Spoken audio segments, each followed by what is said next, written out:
ልዩነቱ እኮ ከጴንጤ ወደ ኦርቶዶክስ የሄደው የጴንጤ ፓስተሮች ናቸው። ከኦርቶዶክስ ወደ ጴንጤ የሚሄደው ምኑ ነው? ጫጥቃሚና አጫሹ ነው ወይ ዘፋኝ ነው ወይ አርቲስት ነው? ላውራላችሁ ምን እንደሆነ ትርጉሙን ልንገር። ከጴንጤ ፓስተር ቢኒያም ብትለው ፓስተር የነበረ፣ ፓስተር ተመስገን ብትለው ነቢይ ተመስገን መሰለኝ የነበረው ስሙ ነቢይ ነበረ። ደምረው ፓስተር የነበረ ሰው ነው። ፓስተሮች ናቸው። ከኦርቶዶክስ ብላችሁ አብዛኛው እኔ ዲያቆን አልነበርኩም፣ የኦርቶዶክስ አልነበርኩኝ። የትም ቦታ ድቁና የለኝም። ጥበብ ወርቅዬ ነው ዘፋኝ የነበረ ልጅ ነው። አሁን ባሻ የሚባል ሄዶላቸዋል ኮሜዲያን እንጨት የሚል አንድ ቀን አስቆ ኮሜዲያን ተብሎ ስታንዳፕ ኮሜዲ የሰራ ሰው አይደለም። እነ ቻቺ ታደሰ ናቸው የመጡት። እናንተ ጋር ዘፋኞች ናቸው የመጡት። በስነ ስርዓት ወንጌልን የተማሩ የኦርቶዶክስ ወንጌልን አልመጡም። ሌላው ባልታዛሮች ነው የመጡት።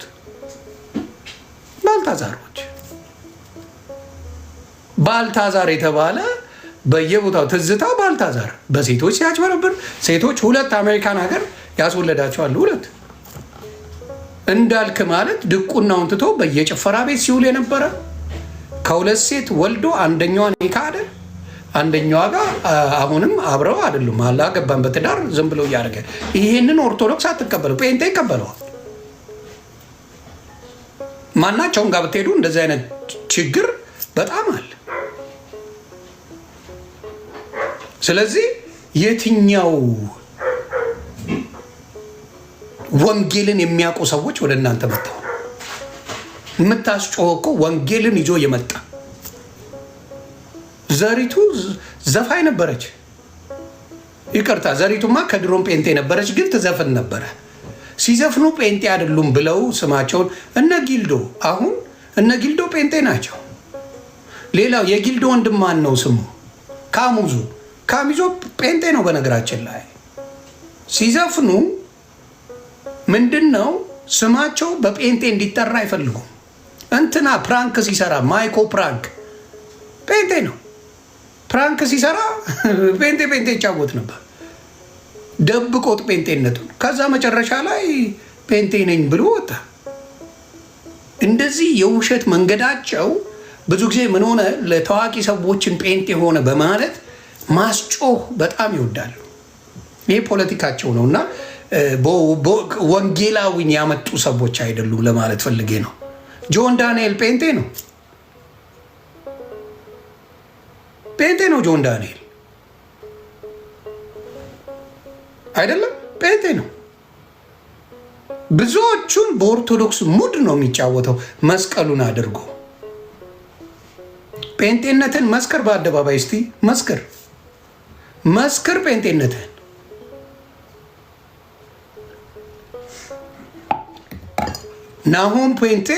ናሆም ፎንቴ ጴንጤ ነኝ ብለህ መስክር በአደባባይ እስቲ። ዋንትያ የምትባለው ጆስ የሚባሉት በሙሉ ጴንጤ ናቸው። ለምን ሲሆን? ለገንዘብ ሲሆን፣ ለዓለም ሲሆን ነገራቸውን ይከረብቱትና አይጫወቱትም ጴንጤውን። ስለዚህ ይሄንን ነው በደንብ አድርጌ የምናገረው። እውነቱን ሲነገር ጴንጤ በጣም ተበሳጭ ነው። በጣም ነው የሚናደዱ። ለምን? ሌላውን መናገር፣ ኦርቶዶክስን መጥላት የአብዛኛዎቹ ቲክታክ ላይ ያሉት ሲስተማቸው ነው።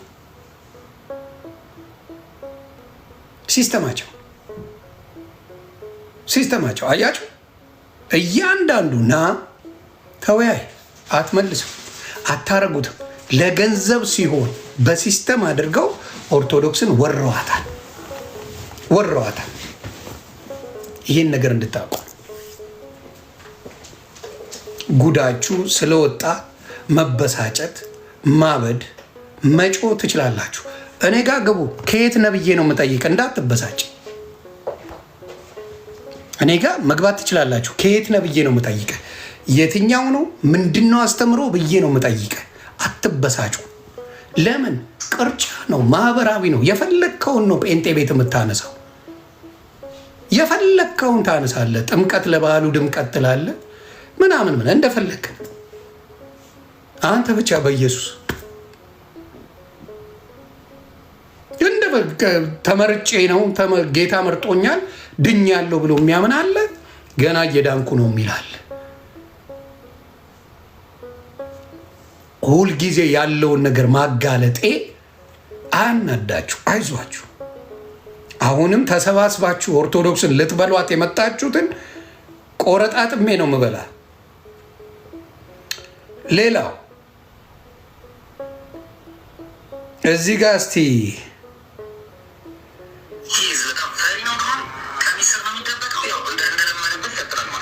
ይኸው ሙስሊሞችም ጥሪ አድርገዋል ለኤርሚያስ። ኤርሚያስ እኔ ቤት የሚገጥም ሰው የለም ብለሃል፣ ቪዲዮውን አድርሱለት። ከሙስሊሞች የመጣ ጥያቄ ነው። ይኸው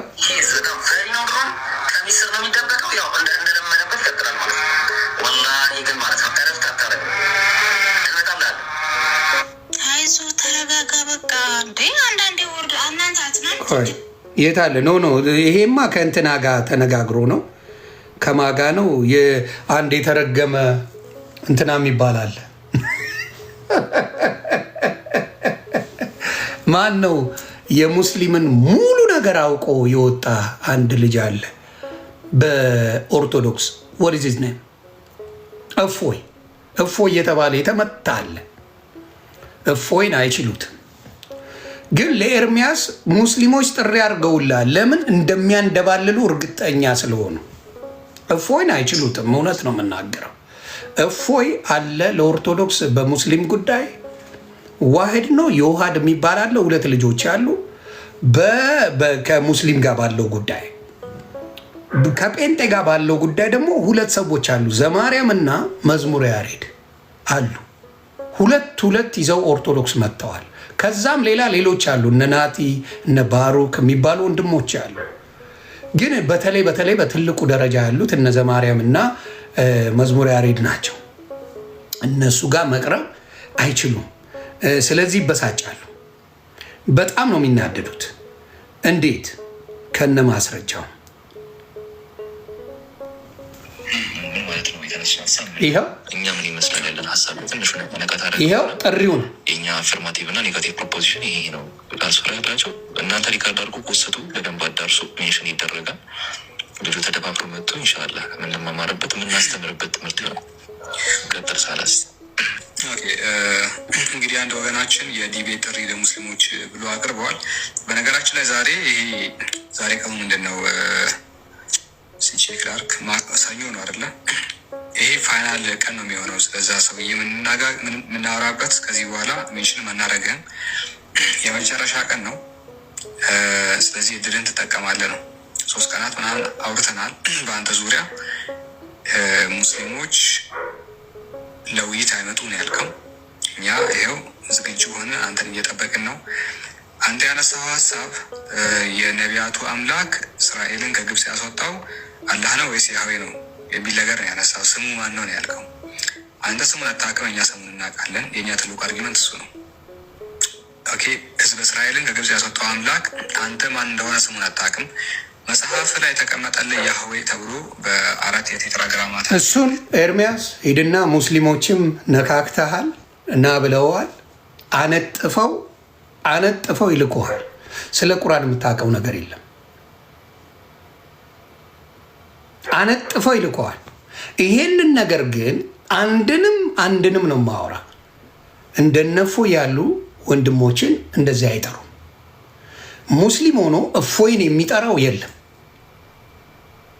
ዜዝ ኖበዲ ሙስሊም ሆኖ እፎይን የሚጠራው የለም። ቃል ለምድር ለሰማይ ብሪንግን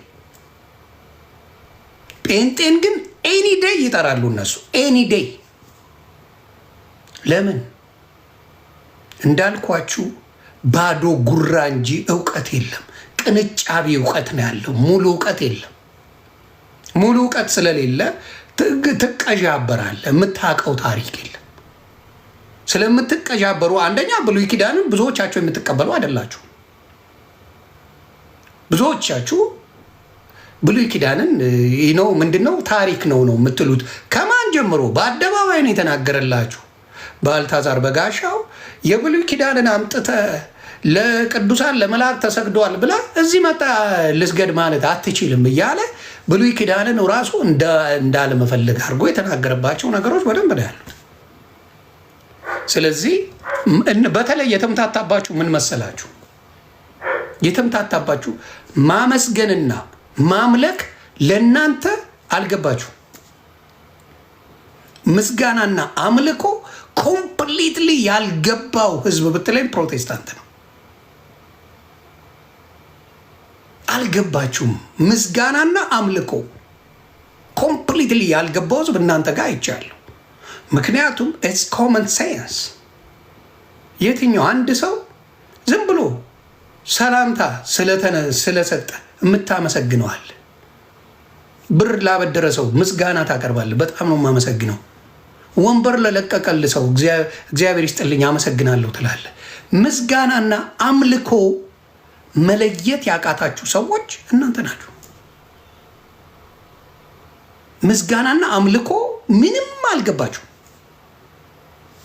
አምልኮ የጌታ ነው። ምስጋና ውሻ ልታመሰግን ትችላለህ። ውሻ ነው ማወራ። ምን አንተን የተከላከለ ውሻን ልታመሰግነው ትችላለህ። ድመትን ልታመሰግን ትችላለህ። ስለዚህ ምስጋናና አምልኮ ግራ ስለገባችሁ የእናንተ የቀወሰ ማንነት ውስጥ ገባችሁ። ለምን ዘፈንን ነው ወደ መዝሙር የምትቀይሩት? እኔ መዝሙር በመንፈስ ቅዱስ እቺ አዘማመር ኦርቶዶክሶች ቤትም በተወሰነ መልኩ አለ። መዝሙር ከዘፈን ጋር የተቀላቀለ አንዳንድ ኦርቶዶክስም አለ። አስተካክሎ አርሙ። በመንፈስ ቅዱስ ተመርተ ካልዘመርክ ጌታ አይቀበለው።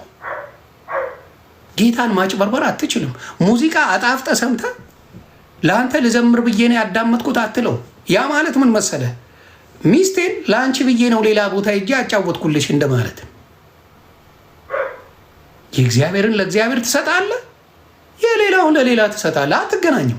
ዓለምን ክደ ነው ወደ ጌታ የምትመጣው። ዴቭ እንዴት ነህ? ዓለምን ክደህ ወደ ጌታ ትመጣለህ። ከዓለም ጋር የሚያገናኝ ነገር አንዳችም ነገር የለም። በክርስቶስ ስትሆን በክርስቶስ ነህ፣ በጌታ ስትሆን በጌታ ነህ፣ በዓለም ስትሆን በዓለም ነህ። ስለዚህ አሁንም የምታደርገው ነገር ይሄንን ነው። ስለዚህ ሙስሊሞችም ጥሪ አድርገውልሃል ኤርሚያስ፣ ሙስሊሞች ጥሪ አድርገውልሃል። ስለዚህ እሱንም መልስላቸው።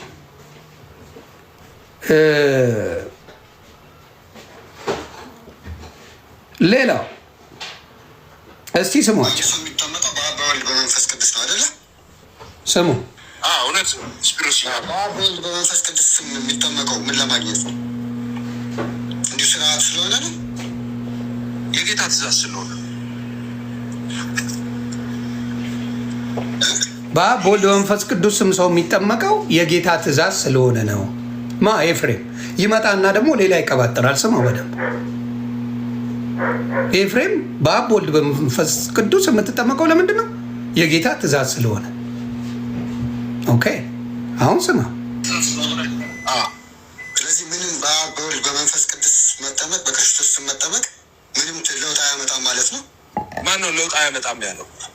ስርዓት ከሆነ ስርዓት ለውጥ ያመጣል እንዴ? እኔ የጌታን ትእዛዝ መፈጸም ለውጥ አያመጣም እንዴ? አየህ፣ እሱን ነበረ ቅድም የጠየቁክ። አንድ ሰው በቃ አምኛለሁ ድኛለሁ መጠመቅ አልፈልግም ካለ ይድናል አይድንም ብዬ የጠየቁክ ለዚህ ነው። ኖ አሁን ራሱ ያለውን አሁን ግራ ይጋባዋል መልሶ። ጌታ ካለ ታደርገዋል። እንኳን ጌታ ያለህን አንተ እዚህ ምድር ላይ ሆነ ስራ ቦታ የተባልከውን ታደርጋለህ።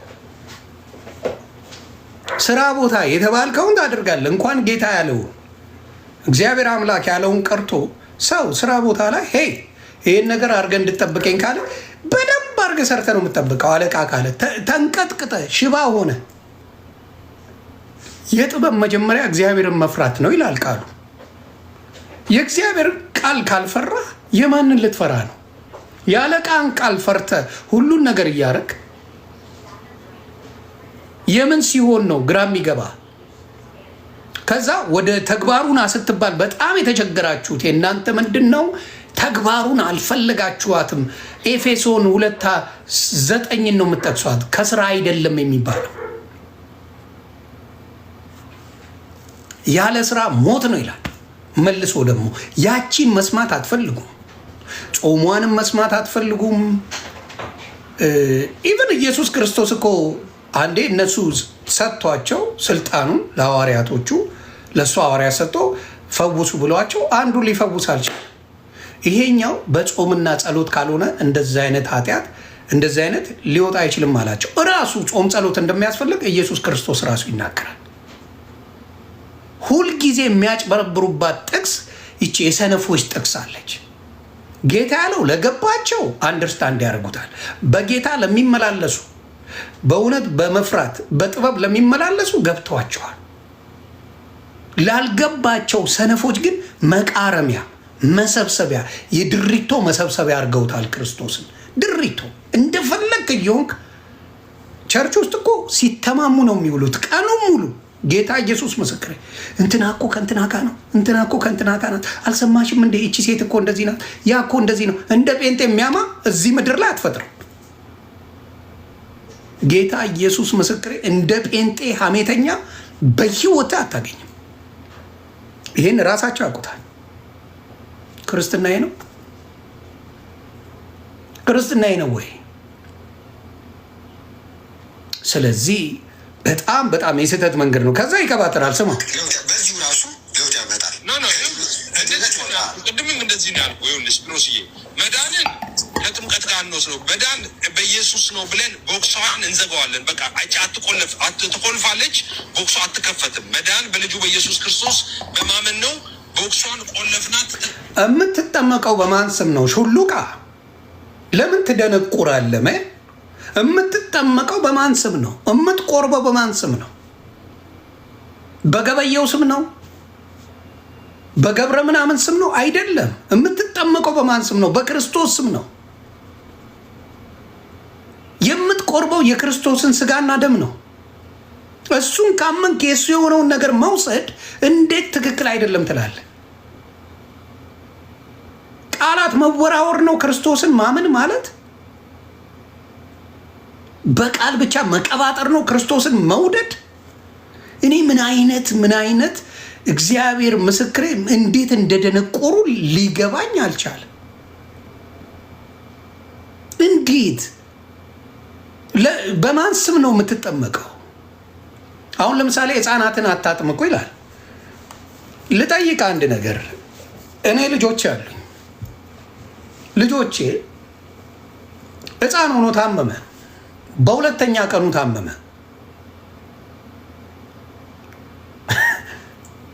የት ነው የምትወስደው? ሮጣ ሐኪም ቤት ነው የምትወስደዋል። የልጁን ፍቃድ ትጠይቃለህ። አይ ልጄ ሲያቅ ነው ሆስፒታል የምወስደው። አይደለም አልወስደውም። ስለዚህ ይነወጥ እሱ ፍቃዱን ስላልሰጠኝ እውቀት ስለሌለው እኔ አልወስደውም። በሁለተኛ ቀኑ ቢታመም አንጠልጥለ ነው ምን የምትወስደው? ሆስፒታል የምትወስደው አንጠልጥለ። ቃሉ ምንድን ነው የሚለው? ሕፃናት ወደ እኔ ይምጡ አትከልክሏቸው፣ መንግስተ ሰማያት ወደ እነሱ እንደነሱ ላሉ ናትና ይላል መጽሐፍ ቅዱስ ይናገራል። አትከልክሏቸው። ክርስትና ወደ ክርስቶስ የሚመጣበት መንገድ ቀጥተኛ መንገድ ነው። እንዴት ትከለክለዋለህ አንድ ልጅህን? አንተ የገባህን አንተ የምታውቀውን አንተ ክርስቶስ ያድነኛል ያልከውን ለልጅ የማታረግበት ምን አይነት ትምህርት ቢያስተምሩ ነው? አያችሁ ችግሩ ምን መሰለ? እናንተ ያያችሁ እንኳን እያጭበረበራችሁበት የእናንተ ወንጀለኛ ሐዋርያ የምትሏቸው ነቢያት የምትሏቸው ፓስተር የምትለው ቄስ የምትለው ወሮ በላ የሚያጭበረብርበት ስም እንኳን አውቆ ነው የሚያደርገው። ስለዚህ አንተ ልጅን ሆስፒታል ለመውሰድ የልጅን ፍቃድ ካልጠየቅ በክርስቶስ ሲሆን ግን ግስዋት ኖ መጠየቃል ኖ ማወቅ አለበት እሱ። አሁንም ያላወቁ ብዙ ሰዎች ያሉ ብዙ ክርስቶስ ምን መደበሪያቸው የሆነ ፋሽን የሆነባቸው ክርስቶስ የፋሽን ልብስ ለብሰው ሲቁላሉበት መዝሙር የሚከፍቱበት ሆኖ ተገኝቷል። በስርዓት እንኳን ለመዘመር የ30 ሰከንድ ቪዲዮ የ1 ደቂቃ ቪዲዮ ለመዘመር እንኳን ሲቁላሉበት የሚውሉ በስርዓት እንኳን የማይዘምሩ ሰዎች ተፈጥረዋል። እናንተ ጋር ተፈጥረዋል። ይህ ማንነት ነው ያለው በሚያሳፍር ሁኔታ ማለት ነው። እና ለክርስቶስ ሲሞት ተናግሬያለሁ። መስቀል ላይ ሲሞት ውሃና ደም በጦር ተወግቶ ውሃና ደም ነው ከክርስቶስ የወጣው። አንተ ራስን ውጋ ካላመንከኝ ውሃ ይወጣ። ውሃና ደም የክርስቶስን ስጋና ደም ካልቀመስ ምን አትሆንም? መንግስተ ሰማያት አትወርስም። ካልተጠመክ በክርስቶስ አትወርስም። ይሄንን መስቀሉ ላይ ሆነው እንኳን እንዳይረሳ ክርስቶስ ያደረገው እንዳንጨቃጨቅ አድርጎ የመሰከረው ነው። ክርስቶስ ራሱ እንዴት ውሃ ወጣው ብለህ ጠይቃ። እንዴት ወጣው? የሰው ልጅ ሲወጋ ቢውል ደም እንጂ ውሃ አይወጣው። ደም እንጂ ውሃ አታወጣው። ለምን ወጣው ውሃው? ለምን? እንደናንተ አይነት ሐሰተኛ መጥቶ ህዝቡን ስለሚያስትበት በክርስቶስ ስም መጠመቁ አያድንም ስለምትሉ ማውራት ብቻ ያድናል። እያንዳንዱ ካለ በኋላ ይጠመቃል፣ ካለ በኋላ ይጠመቃል። እያንዳንዱ ካመነ በኋላ ይጠመቃል፣ ካመነ በኋላ ይጠመቃል። ወዲያው አብሮ የሚሄድ ነገር ነው። የተነጣጠ ነገ ተጠመቅ ከነገ ወዲያ ተጠመቅ የሚባል ትምህርት የለውም። የትኛውንም የኢትዮጵያውንም ጃንደረባ አምጣው እነ ጳውሎስና ሲላስ የሐዋርያት ሥራ ምዕራፍ 16 ላይ ብታነቡ እነሱን አምጣ። ምንድን ነው ያደረገው? እኔ ለመዳን ምን ያስፈልገኛል? በክርስቶስ ማመን ተጠመቅናል። ካሳመነው በኋላ ወዲያው እሱም ቤተሰቦቹም ተጠመቁ ይላል። እያንዳንዱ ያመኑት በሙሉ ተጠምቀዋል። አንዱ ልክ እንዳመንከው ወዲያው ጥምቀት ውስጥ ነው የምትገባው። የልጆችን ኃላፊነት የሚወስደው አባትና እናት ናቸው። ለልጆቼ የማውቀው እኔ አባታቸው ነኝ። እኔ አባታቸው ነኝ። ሚስቴና እኔ ነን የምናውቀው ለልጆቻችን። ስለዚህ እኛ ያወቅነውን እኛ የቀመስነውን የክርስቶስን ፍቅር የክርስቶስን አዳኝነት ለልጆቻችን አሳልፈን እንሰጣለን። እንደ ስህተት የምታዩ ወንጀለኞች እናንተ ናችሁ። በየት በኩል እንደሆነ ራሱ ግራ የገባችሁ እናንተ ናችሁ። ስለዚህ አሁንም የምናገረው ከእውነት ውጭ ምንም ነገር የለውም። ሌላው አረ ብዙ ነው። በጌታ ስሙልኝ። ራሱ ይኸው ጴንጤዎች ራሳቸው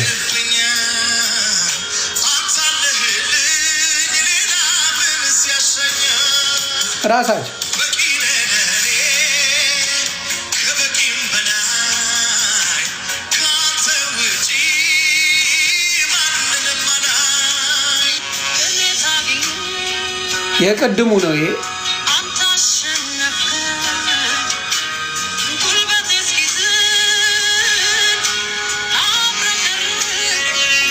የራሳችሁ ልጆች መቀለጃ አድርገዋቸዋል። ለምን? ክርስትናን ማጭበርበሪያ፣ ክርስትናን መዝረፊያ፣ ክርስትናን ምን ማድረጊያ አካውንት ድራማ መስሪያ አድርጋችሁታል። ዮኒ ማኛ መጥቶልሃል አባቴ። ሚስጥርም በሙሉ እኔ ጌታ ኢየሱስ ምስክሬ ሚስጥር ለማወቅ አልገባሁም። ስገባ ይኸው ልጆቼን ነው የምለው። እኔ በቃ ክርስቶስ መንገዴ ነው እሱን ነው ማመልከው ብዬ ነው የገባው። አባቴ አያውቁትም፣ አያውቁትም። ክርስቶስን ጌታ ኢየሱስ ምስክሬ አያውቁትም። ለክርስቶስ የተደረገውን በሙሉ ይቃወሙታል። የክርስቶስን ጥምቀት ይቃወሙታል። የክርስቶስን እራት ይቃወሙታል። እግዚአብሔር ያሳያችሁ። ለሌላው ቢሆን ተቃውም። ለማርያም ነው ቢባል እኔ እቃወማለሁ አብሬ። ለገብርኤል ነው ቢባል እቃወም። ለክርስቶስ የተባለውን ጥምቀት ይቃወሙታል። ለክርስቶስ የተባለውን ለድህነት የምትጠመቀውን ጥምቀት የሚቃወም ህዝብ ሆኖ አገኘሁት። የአውሬ ስብስብ፣ የትዕቢተኛ ስብስብ፣ ድኛለሁ ብሎ ደረት የመንፋት የባለጌ የጋጥ ወጥ ስብስብ። ፈተና ሳትፈተን መዳን አለ እንዴ? በየትኛው መንገድ ነው? ምድር ላይ ራሱ ብትሄድ እኛ ያረጋገጥ ነው ድህነት አለ የለህም አባ። ለምን? በሌብነት ትመላለሳለህ፣ በኃጢአት ትመላለሳለህ። የመጨረሻው ፍርዱን እሱ ካልፈረደ በምን አድርገህ ልትገባ ነው? ከክርስቶስ በላይ ሆንክ እኮ። በጽድቅ ካልተመላለስ ክርስቶስን ማግኘት አትችልም። ለምንድን ነው ታዲያ ዲያብሎስ የተከሰሰው? በኃጢአት ስለወደቀ አይደል እንዴ? በኃጢአት ከወደቅ በአናትህ ከተተከልክ ጽድቅ የለህም። መላልሰ በኃጢአት የምትወድቅ ከሆነ ጽድቅ የለም። ማን ነው አጭበርባሪ ሌባ ያስተማረ አንተ? አያችሁ፣ የእናንተ ችግር ምንድን ነው? በኃጢአት አትስሩ ባትሰሩም ይላሉ። አንደኛ ዮሐንስ ላይ ምዕራፍ 1 ላይ ስታነበው ጠበቃ አለን። ማጭበርበሪያ መንገድ፣ ሌብነት፣ መዝረፍ እችላለሁ ጠበቃ እስካለኝ እያሉ። ጠበቃማ ገንዘብን ለማግኘት ቦጥቡጦ ይበላል። ክርስቶስ የሞተልህ እስከ ዛሬ የሰራነውን ኃጢአት ይቅር ብሎናል፣ ወደፊትም ይለናል። ግን አውቀን በስተት ይላል። በኦርቶዶክስ እምነት አውቀን በስተት አውቀን በድፍረት ሳናውቅ በስተት የሰራሁትን ኃጢአት እግዚአብሔር ይፍታኝ ተብሎ ነው ጸሎት የምታደርገው ኦርቶዶክስ። አውቀ በድፍረት የምታደርጋቸዋል፣ ሳታውቅ በስተት ደግሞ አሉ። እግዚአብሔር ይፍታን፣ እግዚአብሔር ይፍታን። መስቀሉ የክርስቶስ ነው። ለምን ታዲያ አንተ ቤት አደረግከው? መስቀል ትቃወማላችሁ። ለምንድን ነው የኦርቶዶክስ አባቶች መስቀል የሚይዙት? መስቀል ማንን ነው? መስቀል የያዘ ሰው ማንን ነው የሚያመላክተው? ዩተሜ መስቀል ማንን ነው የሚያመላክተው? የክርስቶስን የክርስቶስን ስቃይ መከራ ድል የተነሳበት አይደል? መስቀልን ስትይዝ ምንድን ነው የሚመላክተው? ሌላ አይደለም። የክርስቶስ የሆነውን በሙሉ ተቃውሞ እነሱ መጋዘን ውስጥ ግን መስቀል ያደርጋል። ከዛ ኦርቶዶክስን አታርጉ ይላል። መጋዘን በሙሉ የጴንጤ መጋዘን ብትሄድ መስቀል አለው። ለምን አረክበት? አታምንበት፣ አትፈልገው። ምን ያደርግልሃል? ምን ያደርግልሃል? ንገረኝ፣ ምን ያደርግልሃል? መጽሐፍ ቅዱስ የገዛው መጽሐፍ ቅዱስ በሙሉ ገና ሳትገልጠው መስቀል ነው ያለው። ለምን የማያስፈልግ ከሆነ የትኛውን መጽሐፍ ቅዱስ ላይ መስቀል ለምን ፊት ለፊት ተደረገበት? ስትገልጠውም ፊት ለፊት መስቀል ነው ያለው። ለምን ተደረገ? መልስ የላችሁም። አውሬነት፣ ትዕቢተኝነት ስላለ እንጂ መስቀል የክርስቶስን መከራ በዛ መስቀል ስታይ እዛ ላይ ሆኖ ክርስቶስ እንዳዳንን ከመከራ እንዳወጣን ማሳያና መግለጫ ነው። መስቀል ቤዛ ነው ብሎ መጽሐፍ ቅዱስ ያስቀምጠዋል። ያንን የምትቃወሙ ሰዎች ናቸው። የክርስቶስ የሆነውን በሙሉ ተቃውመ የክርስቶስ ነኝ እንዴት ይባላል? እንደው በጭንቅላታ የምትጾመው ለክርስቶስ ከሆነ የምትጸልየው በክርስቶስ ከሆነ መስቀሉ የክርስቶስ ከሆነ ጥምቀቱ ለክርስቶስ ከሆነ ቁርባኑ ለክርስቶስ ከሆነ ምንድን ነው የሚያቃወመ? እስቲ ንገረኝ። ዲያብሎስ ውስጥ ስላለ ነው።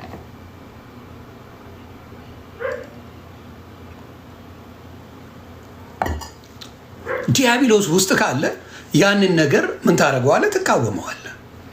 እና በአብዛኛው የምናየው መንፈሳዊ ሂደታቸው እጅግ እጅግ እጅግ የሚያሳፍር ነገር እንደሆነ አሳያቸዋለሁ።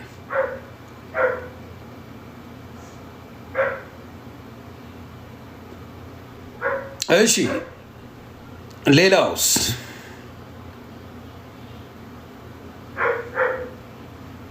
ስማ፣ እዚህ ጋር አድማሱ ስንት ብር አለ?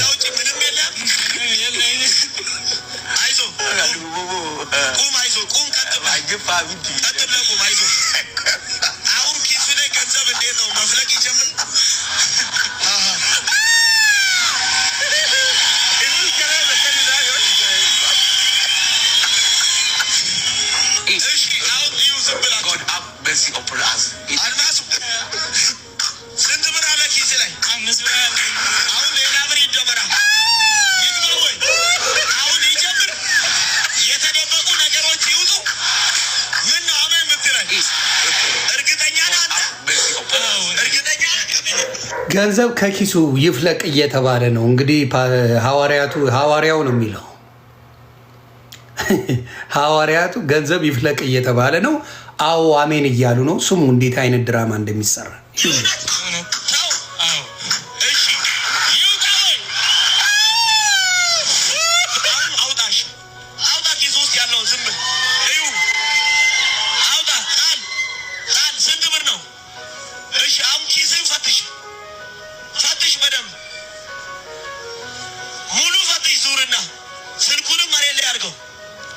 ታብታብ ቤተሰቦች አውጣውንም ዙር ፈትሽ፣ አራቱንም ኪስ ፈትሽ። ዝም ብላችሁ ይሄ ዲቻን ማታለያ ነው። የዲቻ ልጆች ናቸው። አውጣ ጣል፣ ፊት ለፊት ላይ ፈትሽ፣ ሙሉ ኪስን አውጣ አውጣ አውጣ።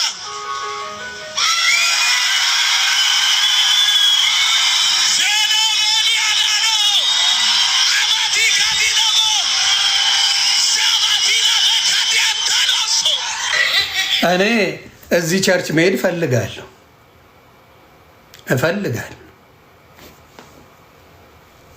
ኢትዮጵያ ያላችሁ ቤተሰብ፣ ኢትዮጵያ ያላችሁ እስካሁን ተሸውዳችኋል። የኦርቶዶክስ ልጆች እንዲሁም ሙስሊሞች ብር ቸግሯቸዋል። ይሄኛው ነቢይ ጋር መሄድ ያዋጣል። ሂዱ። እኔ እውነቱን ነው የምነግርህ። እኔ አሁን ኢትዮጵያ ብኖር እዚህ ሰውዬ ጋር ነው የሚሄደው። በየቀኑ ብር ይሰጠኛል። ምክንያቱም ጸልዮ ብር ያመጣል፣ እኔም ብሬን ወስዳለሁ። የት ነው ሎኬሽኑ ንገሩን። ሙስሊሞችም ኦርቶዶክሶችም እንድትሄዱ ስለምፈልግ ነው። በዚህ ኑሮ ውድነት ያስፈልጋቸዋል። ቤተሰብ ኑሮ ተወዷል ኢትዮጵያ አይደለ? ስለዚህ ይሄኛው ሰውዬ ጋር ሄዳችሁ ብራችሁን መቀበል ጥሩ ነው ለእናንተ። አድራሻ ይነገረኝ። እኔም ኢትዮጵያ ስሄድ የማገለግለው ቸርች እዚህ ቸርች ነው። ላዳምጣችሁ አልችልም። ትቀልዳለህ እንዴ?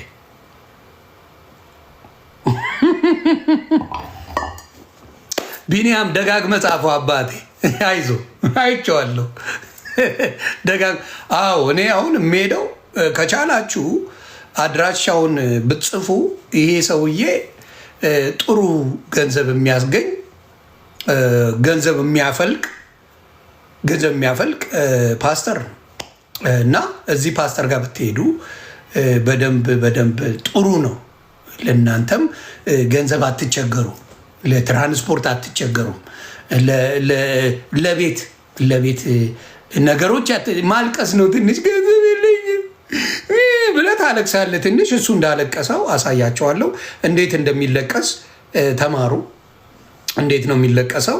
ተማሩ። መጀመሪያ እንዴት ነው የሚለቀስ? ከዛ ውጭ ምንም የለም።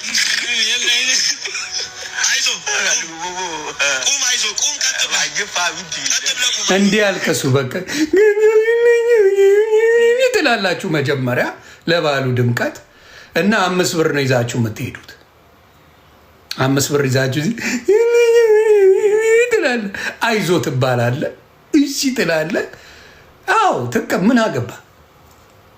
ቻፓ ይፈልቅልሃል። ገንዘቡን ተቀብለህ ትሄዳለህ።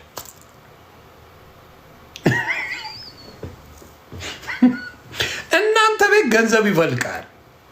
ኦርቶዶክስ ቤት ዘይት ፈለቀ ወይም ደግሞ እንደዚህ ሆነ ሲባል እንደ ጉድ አምጥታችሁ ድራማ ትሰራላችሁ። ንገሩኝ እስኪ። እኔ ከዚህ በኋላ አድማሱ ነኝ። ማኛው ምን ያደርግልኛል? ይቀልዳል እንዴ? አድማሱ ነኝ እላለሁ። አድማሱ ነኝ እላለሁ። ከዛ ትለቅብኛል። ይስ እና በጣም ደስ ያለኝ ነው። እና ሙስሊሞችም በዚህ አጋጣሚ የተቸገራችሁ ኢትዮጵያ ውስጥ የምትኖሩ ካላችሁ ይሄ ነገር በጣም አሪፍ ነው፣ ያዋጣል። ሙስሊሞችም ሄዱ፣ ኦርቶዶክሶችም ሄዳችሁ ታምሩ ይሰራላችሁ። ጥሩ ነው የሚል እምነት አለኝ። እሱ ነው። ሌላው ቅድም መዝሙሩን ሲዘርፉ ዘፈኑን ሙልጭ አድርገው ጨርሰውታል። እንግዲህ ዘፈኑን አልቋል። የአርቲስቶች ዘፋኞች አልቋል ስራችሁ። አሁን የኦርቶዶክስ መዝሙሮች እየተዘረፉ ነው። ይኸው በድንኳኔ እልልታ ሙሉ ነው፣ በድንኳኔ ዝማሬ ሙሉ ነው። በማንነቴ ላይ እግዚአብሔር ታላቅ ነው። ማማረርን ማጉረምረም ትቻለሁ፣ በአንደበቴ ቀኔ ሞልቻለሁ። ቢፈራረቅ ብርሃን ጨለማ ከቶ አልወርድም ከምስጋና ማማ። በድንኳኔ እልልታ ሙሉ ነው፣ በድንኳኔ ዝማሬ ሙሉ ነው። በማንነቴ ላይ ማሸብሸቧንም ልመዷታ። እያሸበሸባችሁ ባዶን አትስረቁ። ሽብሸባ ያስፈልገው ይቀረዋል፣ የሚቀረዋል። አላስጨፍር አለ ግን ሽብሸባ ይቻላል። ሽብሸባዋንም ስረቋታ። አንድ ላይ ከሰረቁ አንድ ላይ አይደለ አባቴ፣ አንድ ላይ ሰረቋት እንጂ ሽብሸባዋን ረሳችሁት እንዴ? ለምን ጭፈራ ነው አንተ ቤት ያለው ጭፈራ ስለሆነ ሽብሸባ የት ሄደባችሁ ነው? ታውቁታላችሁ ሽብሸባው። በል እስቲ ዘምር ዘምር ጎበዝ። ስላልተወኝ አንዳች አጣ ብሎ ሙሉ ሰው ነኝ የለኝም ጎደሎ። በከፍታ ብኖር በዝቅታ ደስተኛ ነኝ ሁልጊዜ በጌታ። በድንኳኔ እንዴ ኦርቶዶክስ ኢየሱስን አታውቀውም ማለት እንዴ ስንባባል የነበር ነው። ኦርቶዶክስ አታመልከውም የተባለው የማን መዝሙር ነው? ኦርቶዶክስ ጌታ ኢየሱስን አታመልከውም። ስለሱ መዝሙር የላትም። መዝሙር በሙሉ የማርያም ነው አይደል እንዴ የተባለ። እኛም አብረን ስንላል ነበር እንዴ። ኬታ መጣችሁ? ይሄን ኬታ መጣችሁ? አዎ የሆነ በእውነት ተባረክ ዮዳ እግረ መንገዴን የሆነ እምነት ነው። አዎ እግረ መንገዴን ደረስ ብዬ ልምጣ የተባለ እምነት ነው። እውነቴን ነው የምልህ። የሆነ ለበዓሉ ድምቀት ግራ ሲገባ ዞር ዞር የምትለው አለ አይደል? ጠበልቅ መሱ አይነት ሃይማኖት ነው። ጌታ ኢየሱስ ምስክሬ፣ ጠበልቅ መሱ እግረ መንገድ የተባለ ምንም የራሱ ነገር የሌለው። አሁን ለምሳሌ ኢትዮጵያ ላይ መጀመሪያ የነበረችው ካቶሊክ ነው ብለው መዋሸት ጀመሩ ጴንጤዎች። ለምን ተዋሻለ? ካቶሊክ ነው ኢትዮጵያ ላይ የነበረው። ግባና የካቶሊክን ቸርቾች አሳየኛ። ኢትዮጵያ ላይ የነበረው ኦርቶዶክስ ናት መጀመሪያ። የካቶሊክን አምጣና አሳየኝ። ቅርስ እኮ አለ። ካቶሊክ ከሆነች ትሆናለች፣ ሙስሊም ከሆነ ይሆናል። ማንም ይሆን ችግር የለብኝም። አምጣዋ፣ አምጣው። ዋሻ ውስጥ የተሰሩ ቸርቾች፣ ምን ውስጥ ማንም ሊደርስበት የማይችል በገመድ የሚወጡ ቸርቾች፣ በመንፈስ ቅዱስ የሚወጡበት ቸርቾች ናቸው ሳላግጥባቸው የነበረው። መንፈስ ቅዱስ ካልተመራ አትወጣም እዛ ላይ። ዩ ኬንት ሞክረው፣ አትችልም። እዛ ላይ የሚመራ ከሰው ተገለ ጌታን ብቻ እንድታገለግል ስትጸልይ እንኳን ጌታ ኢየሱስ ሲጸልይ አይኑን ወደ ላይ ቀና አድርጎ ነው ሲጸልይ የነበረው። ጌታ ኢየሱስ ክርስቶስ ራሱ የጭፍን ጸሎት የለም። ምግብም ይዞ 2 ዓሣንም ይዞ 5 እንጀራ ይዞ ወደ ላይ ከፍ አድርጎ ሲጸልይ ነው ያየ ነው። ምንም አይነት እንዲህ የመጨፈን የምን ነገር የለበትም ጸሎት ላይ። ከየት እንዳመጡት አላውቅም። ምኑንም ከምኑንም ብታገናኘው መጽሐፍ ቅዱሳዊ ሪቨርስ አድርገው ነው የሚመጡት። ጸበሉን ብትለው አይፈልገው፣ ጥምቀቱን ማለቴ ነው አይፈልጉትም። የክርስቶስ የሆነው ቁርባኑን አይፈልጉትም። የክርስቶስ የተባለውን ጸሎቱን እንኳን አይከተሉትም። ጸሎቱ መጽሐፍ ቅዱስ ላይ አባታችን ሆይ በሰማይ የምትኖር ብለህ ጸልይ ብሎ ክርስቶስ ራሱ የተናገረውን አይጸልዩትም። የክርስቶስ መንገድ አንዱም የላቸው። ጸሎቱ ራሱ አባታችን ሆይ በሰማይ የምትኖር ስምህ ይቀደስ መንግስት ትምጣ የሚለው ጸሎት መጽሐፍ ቅዱሳዊ ነው። እኔ ፈጥሬ ያመጣሁት አይደለም። ካልተሳሳትኩ ማቴዎስ ላይ ነው የሚለው። ኦርቶዶክስ ልጅ ሆኖ አንድ የማያውቀው የለም። የኦርቶዶክስ የ3 ዓመት ህፃን ልጅ አምጣና አባታችን ሆይ በልበለው፣ ያንበለብለዋል። አንድ ሰው የለም። ውብርስትዬ እንዴት ነሽ እናቱ? አንድ ሰው የለም። አንድ ሰው የለም። እነሱ ቤት በፈቀድከው ነው አሜን ስትል በአሜን ብቻ ትጨርሰዋለህ። ለምንድን ነው? ሰርከስ ሾው ነው። እኔ አሁን ካየ ሰርከስ ሾው ይባላል። የጴንጤውን ካየ ሰርከስ ሾው ነው። ጭፈራ በጣም ይወደዳል። አሜን ሞቲቬሽናል ስፒከር አለ። የጌታ ጉዳይ ወፍ የለ ወፍ። ጌታ ኢየሱስ ምስክር አይቻለሁ። አሜን ምኑ ቀውጢነቱ ነፍን ያለው ግን መንፈሱ የለም። ጩኸት አለ። ይሄ በጣም ነው ያለው። ስለዚህ ብር ይሰጣል። አሁን እዚህ ጌታ ኢየሱስ የብርን ትምህርት አስተምሯል። ኒቆዲሞ ይቅርታ ዘኪዮስን እንኳን ያለውን እንዲሰጥ ነው ያደረገው። ዘኪዮስ ብሬን ለድሃዎች አካፍላለሁ፣ ያጭበረበርኩት ካለ 4 እጥፍ መልሳለሁ ብሎ ነው ዘኪዮስ እንኳን የተናገረው መጽሐፍ ቅዱስ ላይ። ኢየሱስ ክርስቶስን የተከተለው ዛፍ ላይ ሆኖ ኢየሱስን ማየት ችግኝ ስለሆነ ዘኪዮስ ኢየሱስ ሲመጣ ማየት አልቻለም። ዛፍ ላይ ወጣ፣ የሾላ ዛፍ ላይ። ኢየሱስ ክርስቶስ ደግሞ ለሱ ብለህ የምታረገውን ነገር የሚያይ አምላክ ነው። ዘኪዮስ በአንተ ቤት ዛሬ ምሕረት ይሆናል አለው። ወደ ቤቱ ነው የገባው። ኃጢአቱን አይደለም የቆጠረበት። ኢየሱስ ክርስቶስ ምንም ሳይናገር ዘኪዮስ ምን አለ? ጌታ ኢየሱስ ክርስቶስ አለ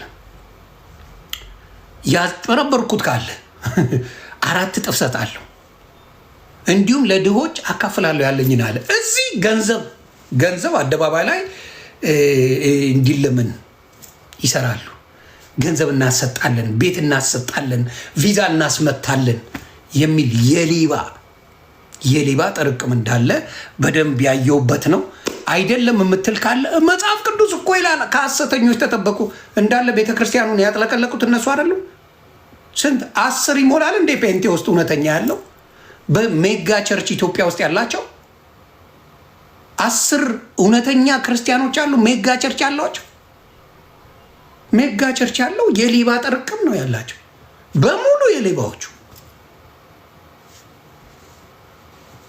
ስለዚህ ከእውነት መሸሽ አይቻልም። ቤተሰብ እውነትን ይዞ መነጋገር መልካም ነው እና ስለ ድርሳንና ስለ ገድል እንነጋገር ተብሏል። ዘማርያምን አትቀርቡትም፣ ትፈሩታላችሁ። መቼ ነው ከእንትና ጋር ያላቸው ፕሮግራም? ከኤፍሬም ባለ ጊዜው ጋር መቼ ነው ፕሮግራም ያላቸው? መቼ ነው ፕሮግራም ያላቸው? ፕሮግራሙ በቅርብ ነው ብላችኋል። አይ ቤካ የሚባለው እግዚአብሔር ረገጠ ይበቃል። ቪዲዮን አሳይቻለሁ፣ መረጃውን አሳይቻለሁ፣ ምን አይነት ሰው እንደሆነ አሳይቻለሁ። ግን ተመስገን ላይ ሲዝት አየሁ። ተመስገንን ጴንጤ ግብረ ሰዶም ያጋባል፣ መሰረተ ክርስቶስ ታጋባለች አለ ብለው ታጋድላለች እኮ አላለም። ታጋባለች። አዎ ታጋባለች። ምን አባት አመጣለ? ማንን ነው የምታስፈራራው? ግጥም አድርጋ ታጋባለች። የእናንተ ፓስተሮች አይደሉ በዚህ የሚታሙት? ሴት ለሴት ያለው እናንተ ጋር አይደል እንዴ? ወንድ ለወንድ ያለው ምንድን ነው የምታወራው? አንተ ኦርቶዶክስ አንገት ትቆርጣለች እያልክ አይደል እንዴ ቪዲዮ የሰራኸው? ማጋባት አይደለም ያንተ ነብይና ፓስተር አይደል እንዴ ሴት ጋር ሲርመጠመጥ የሚውለው? ሌባ ከእናንተ ብሶ ደግሞ ልትፎክር ትፈልጋለህ እንዴ? ፈሳ ልትፎክር የምትፈልግበት አንድ ነገር የለም። ኢትዮጵያ በጭባጭ ኮተት ና እስቲ እኔን አስፈራራ፣ እስቲ ወሮ በላ መጠራቀሚያው መሰረተ ክርስቶስ አይደለች እንዴ? ዋናዎቹ ተቃዋሚዎቹን ግብረ ሰዶምን የከለከ ይኸው ስለተቃወሙ አይደል እንዲያገደችው። ታዲያ ብታጋባ እንጂ ባታጋባ ለምን ታግዳለች? የወሮ በላ መጠራቀሚያ አይደል እንዴ? በጭባጫ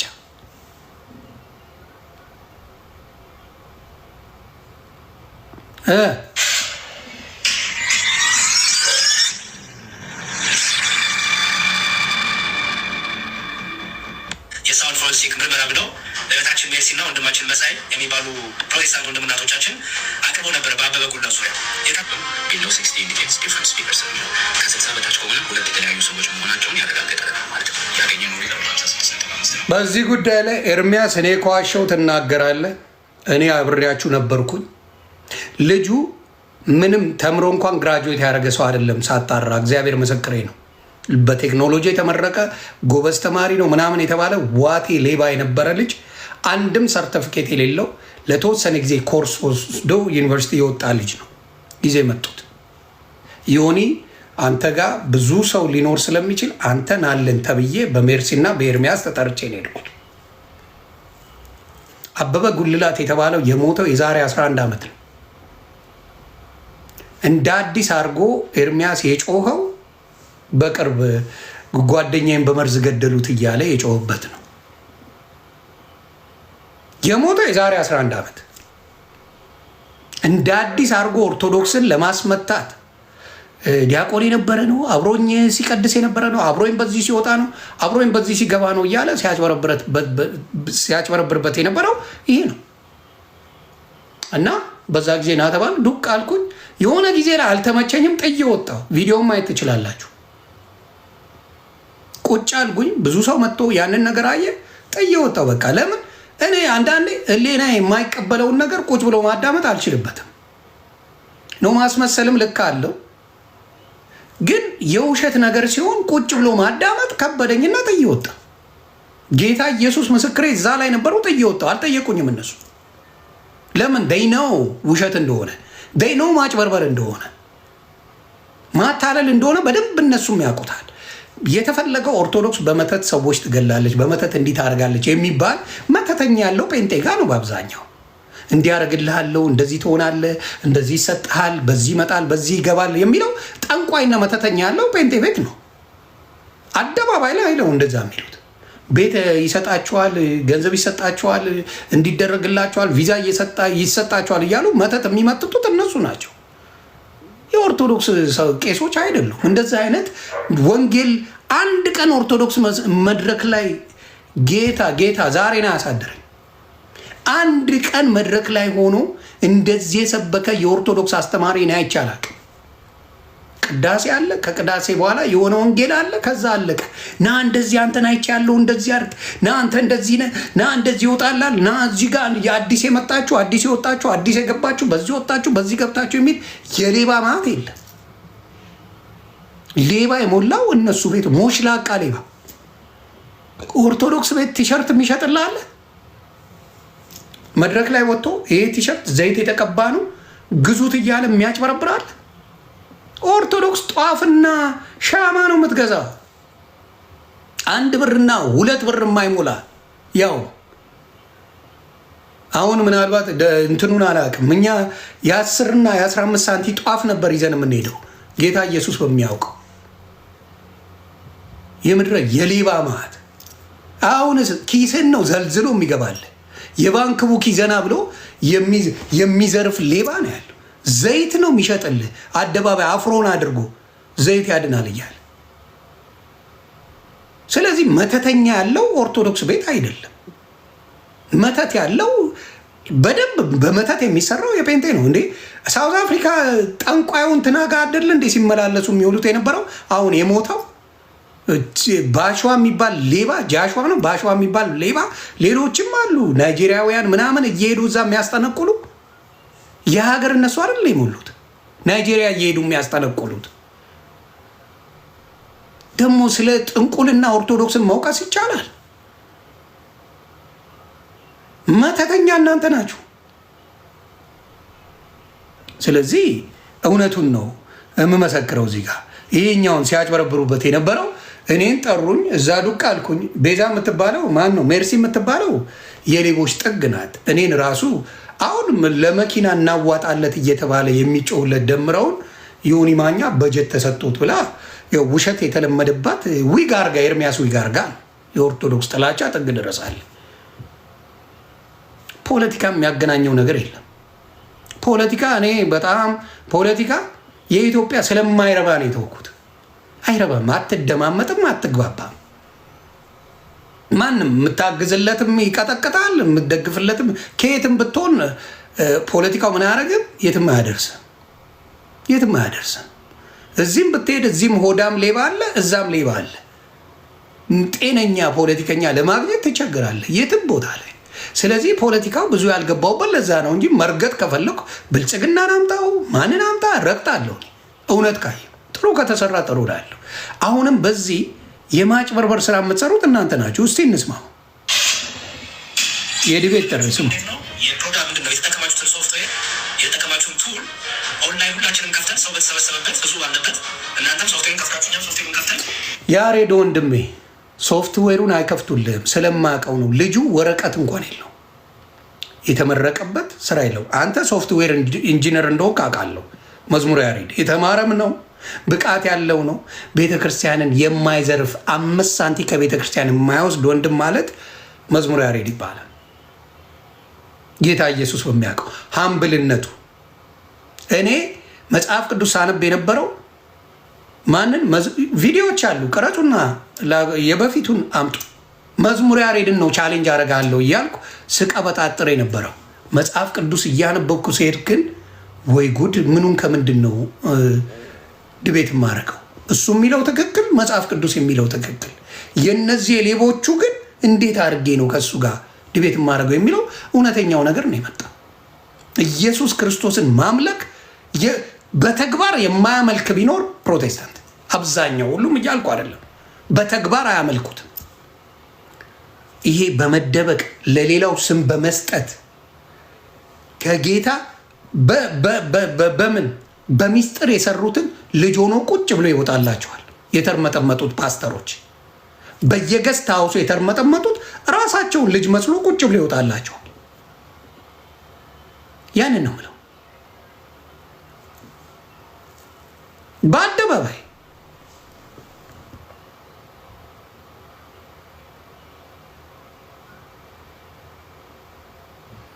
መካነ ኢየሱስ ካሪዝማቲክ መሆኗን ባስረዳ። መካነ ኢየሱስ ሰላም በልልኝ፣ ሰላም በልልኝ። እንደ ጮከው አስጮሃለሁ። እኔ አንድ በቃችኋለሁ። ለእናንተ 1000 ሰው አያስፈልግም። ለእናንተ እኔ በቃለሁ። ሌሎቹ ሳይመልሱ እኔ ብትንትንን አወጣዋለሁ። ለምን የሌባ ስራችሁ የቅድስና ስራ እንደሌላችሁ እናገራለሁ። እንዴ ቅዱሳን ጸሎት ያደርጉልናል ማለት እኮ የሚያስኮርፋችሁ ናችሁ። እኔ አሁን ለምሳሌ ወደ ጌታ ኢየሱስ ክርስቶስ ነው የምጸልየው። ቅዱሳን ግን ጸሎት ያደርጋሉ ማለት ምንድን ነው የሚያስኮርፍ? የሚያናድ ነገር አለ? ያ እኮ የሚያናዳችሁ ሰዎች ናችሁ እናንተ።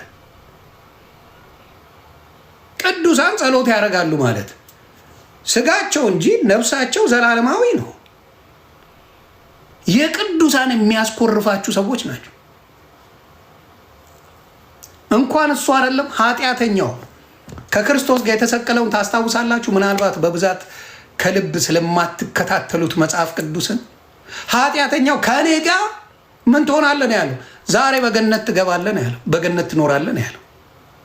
ኃጢአተኛውን እንኳን ዛሬ ከእኔ ጋር በገነት ትኖራለህ ማለት ምን ማለት ነው? የመጀመሪያ ኃጢአተኛ ነው ገነት እንኳን የገባው። ኃጢአተኛው እንኳን ገብቷል ገነት የገባበት። ህይወት ገነት ውስጥ እንዳለ፣ የነፍሳት ህይወት ገነት ውስጥ እንዳለ ማሳያ ነው። አታውቁትም፣ አትረዱትም። እናንተ ምን መሰላችሁ?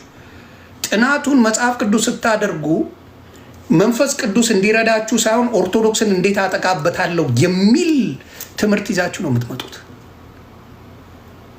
ከኦርቶዶክስ ለመለየት ትሉና ውስጣችሁ ግን መለየት አይችልም። ለምን ካልከኝ ከእናንተ ምንም የለም። የሆነ ነጫጭባ ነው የተከተልከው። ካልቪን ወይ ሉተራን የሚባል አንድ ነጫጭባ ተከተላል። ስለዚህ you are confused። የተከተልከው ነጭ የትም አያደርስህ። የሆነ ቦታ ላይ ይገጥራል፣ ያስቆማል። ከሆነ ቦታ በኋላ መሄድ አትችልም። ክርስቶስን ስትከተለው እስከ ጥግ ትሄዳለህ። ከዛ ድብልቅልቁ ይወጣል አንተ ውስጥ። የጠንቋይና ደብተራ ካልከኝ እኔ ጴንጤ ውስጥ እንጂ ኦርቶዶክስ ውስጥ አይደለም ያለው። እንዲህ አደርግልሃለሁ እንዲህ ጠንቋይ ቤት ብትሄድ እሱን አይደል የሚያደርግልህ? ምን አድርግልኝ ነው የምትለው? ጠንቋይ ቤት ስትሄድ ይሄን አድርግልኝ ይሄን እሰጥሃለሁ ነው የምትለው።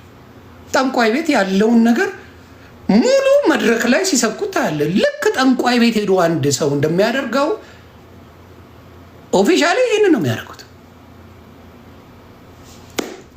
ያንን ነው። ሰላምዬ ደህና ነኝ። ሰላም መሐመድ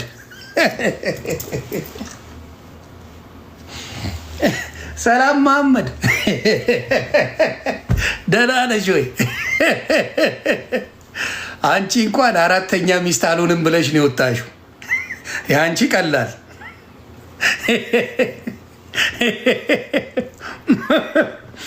አራተኛ ሚስት አልሆንም ብለሽ ነው የወጣሽው። የአንቺ ቀላል እውነት ነው፣ እውነት ነው፣ እውነት ነው። ሌሎችም ሴቶች እንደዛ እሺ አይሉ። እውነት እውነት። የአራተኛ ሚስት ለምን ትሆኛለች እንዴ? አብደሻል እንዴ? በዛ ችግር ባለበት ሀገር ላይ አራተኛ ሚስት ሰው እንዴት ይሆናል? ለጤናም ጥሩ አይደል። እሺ እቺ የታችንን እንስማት እስቲ ምን ትላለች?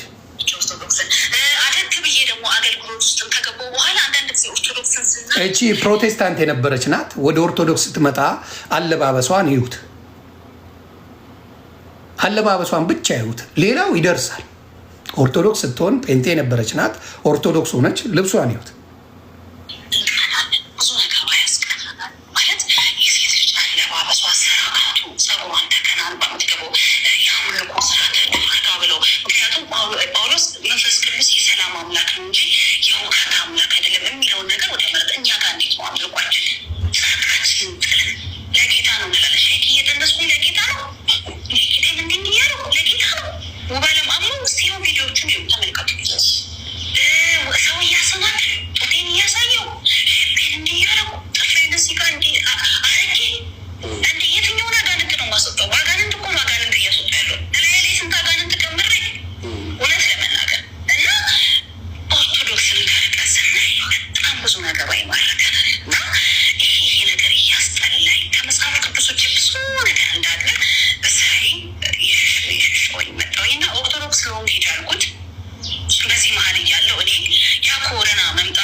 ኮንፈረንስ በሄዱ ቁጥር የዘይት ማት ኮንፈረንስ በሄድክ ቁጥር ስቲከር አለ፣ የዘይት ማት አለ፣ የሌባ ማት ያለ ነው። ይህን ነው ስማ።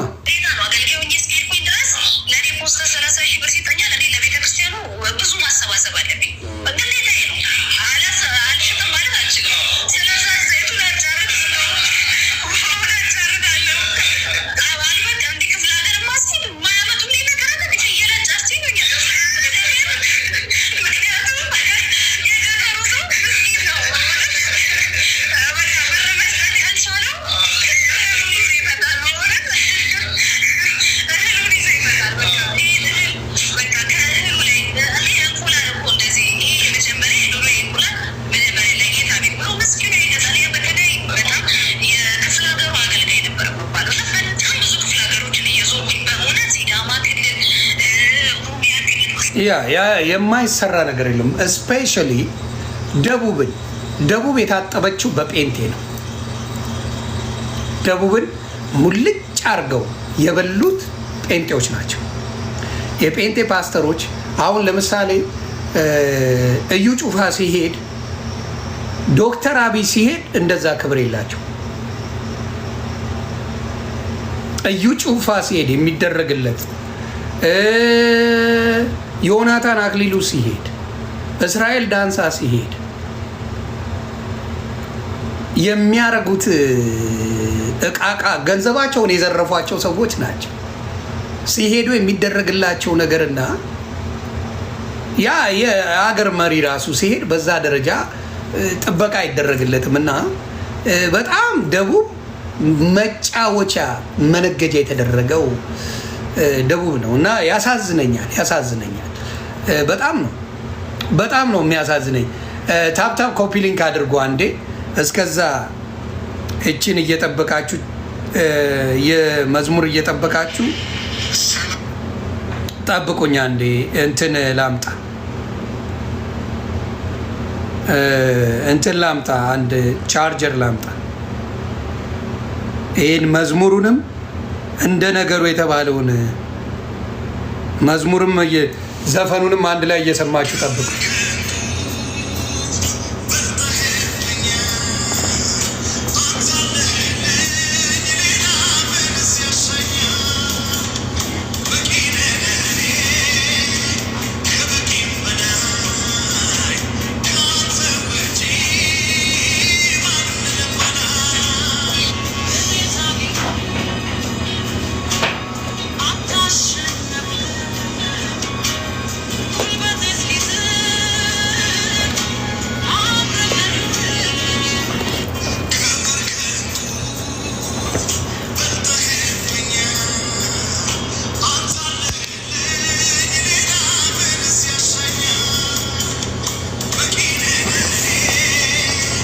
አመልማል ተከሽና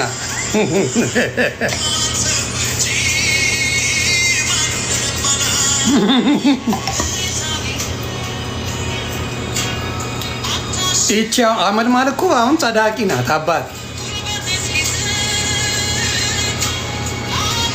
ለምንድን ነው አመልማል የማትጸድቀው?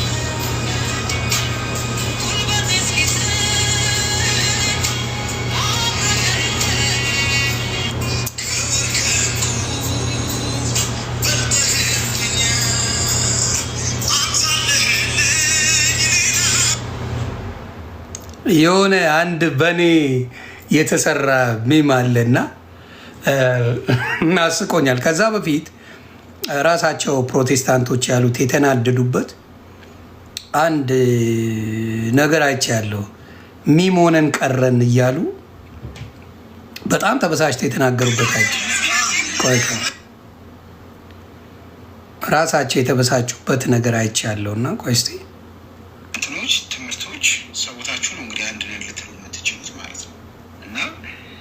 ይሄ አይደለም። ቆይ በብሉይ ኪዳን የነበረውን ታቦት አሁን እኛ እንቀበለዋለን ወይስ አንቀበለው? ከተቀበልነው እነዚህ ነገሮችስ? በመጀመሪያ ደረጃ ይህን ሀሳብ የሚያቀርቡ ታቦቱ ቆንጆ ነው። ይሄ ወንድማችን የተናገረው ነው። አንዴ ስለ ታቦት እንዘግባችሁ። ዘማርያምን ታፕታፕ ኮፒ ሊንክ አድርጉ። ዘማርያም ስለ ታቦት ምን ይላል? ኦርቶዶክስስ ምንድን ነው የምትለው? እነ ኤርሚያስ የሚሉት እነ ኤፍሬም ባለ ጊዜ ሌሎችም የሚሉት ምንድን ነው? ኦርቶዶክስ ምን ትላለች? እስቲ ስሙ። በብሉይ ኪዳን የነበረውን ታቦት አሁን እኛ እንቀበለዋለን ወይስ አንቀበለው? ከተቀበልነው እነዚህ ነገሮችስ? በመጀመሪያ ደረጃ ይህን ሀሳብ የሚያቀርቡ ሰዎች እንደውም ካጠያየቃቸው መንፈሱ የምንረዳው የተቃውሞ እንጂ ሀሳቡን በጥልቀት የመርዳት አይደለም። በምን እናውቃለን? ይህንን ካልን በጥንት ጊዜ በብሉይ ኪዳን ዘመን በዘመነ ብሉይ 4 ሌዋውያን ካህናት ነው የሚሸከሙት። አሁን ያለው እናንተ ጋር አንድ ነው የሚሉት አይደል? አሁን በእኛ ጋር ያሉት ካህናት 4 ቄሶች ታቦት ቢሸከሙ እነዚህ ሰዎች በታቦት ያምናሉ? አያምኑም አይደለም። ጉዳዩ የተሸካሚ ካህናት ቁጥር ከሆነ አሳሳቢው ማለት ነው። እሺ በቅርጽም እንምጣ። በብሉይ ኪዳን ታቦት እንዳለው አድርገን አስዛዛት የሚለውን አልፋና ኦሜጋ መጀመሪያና መጨረሻ የሌለው አልፋ ኦሜጋ ቤጣ የውጣ ብሎ ቢጻፍ እና ቅርጹና መጠኑ ልክ በብሉይ ኪዳን ዘመን እንዳለው ቅርጽ በዛ ልክ ብንሰራው በታቦት ያምናሉ?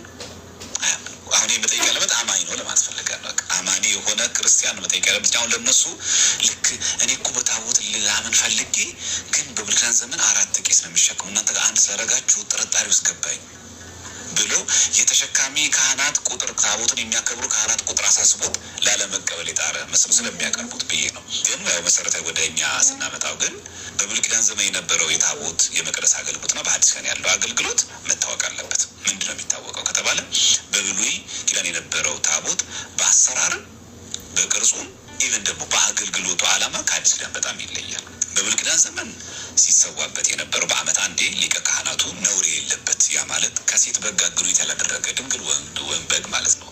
እሱ ካህኑ ሊቀ ካህኑ ብቻ ገብቶ ደሙን ያፈስና ያንን የበጉን ስጋ ደግሞ ከካህናት ክላውያን ካህናት ጋር ሆኖ ይመገቡት ነበር። ያ በዓመት አንድ የሚገባው የኃጢአት ስርየት የሚገባው ከዛ ካህኑ እኔን የሚቅር በለኝ ሕዝብን የሚቅር በል ብሎ ቅድስተ ቅዱሳን ባለችው በታቦቱ ላይ ይሄን ያደርጋል። አሁን በሐዲስ ኪዳን ግን እንደዛ አይደለም ያለው። ለምን? አሁን በጉ የእንስሳ በግ አይደለም የሚሰዋበት፣ የዓላማው ተለየ ማለት ነው። አሁን የሚሰዋው መስዋዕተ ወንጌል ነው፣ አማናዊ የክርስቶስ ስጋና ደም ነው የሚሰዋበት። እዚህ ዓላማው ተለየ። ሁለተኛ በብሉይ ኪዳን ዘመን ለመስዋዕት የቀረበው ያንን በግ የሚበሉት እነማን ናቸው? ሌዋውያን ካህናት ብቻ ናቸው። በሐዲስ ኪዳን ግን ስጋው ደግሞ የምንቀበለው ካህናት ብቻ አይደሉም፣ ምዕመናን ሴቶችም ወንዶችም ይቀበላሉ። ዓላማው በጣም የሚገርመው ከስርየት አንጻር ይሄ በየዓመቱ የሚሰዋ በግ ነው። በዛ ላይ ደግሞ ስርየት መስጠት አይችልም። ያ ማለት ገነት ማስከፈት የማይችል መንግስተ ሰማያት ማስወረስ የማይችል ነው። አሁን በአዲስ ኪዳን ግን በአማናዊ በሆነው በስጋ ወደሙ በታቦቱ ላይ በሚሰዋው በአዲስ ኪዳን መሰዊያው በሆነው በታቦቱ ላይ የሚሰዋው ስጋ ወደሙ ግን የምናገኘው ክብር ግን እንደምታውቀው መንግስተ ሰማያት የሚያስወርስ ነው። ይሄ አማናዊ ስጋ ወደሙ ከምን ጋር እያያዘን? ከመሰዊያው ጋር።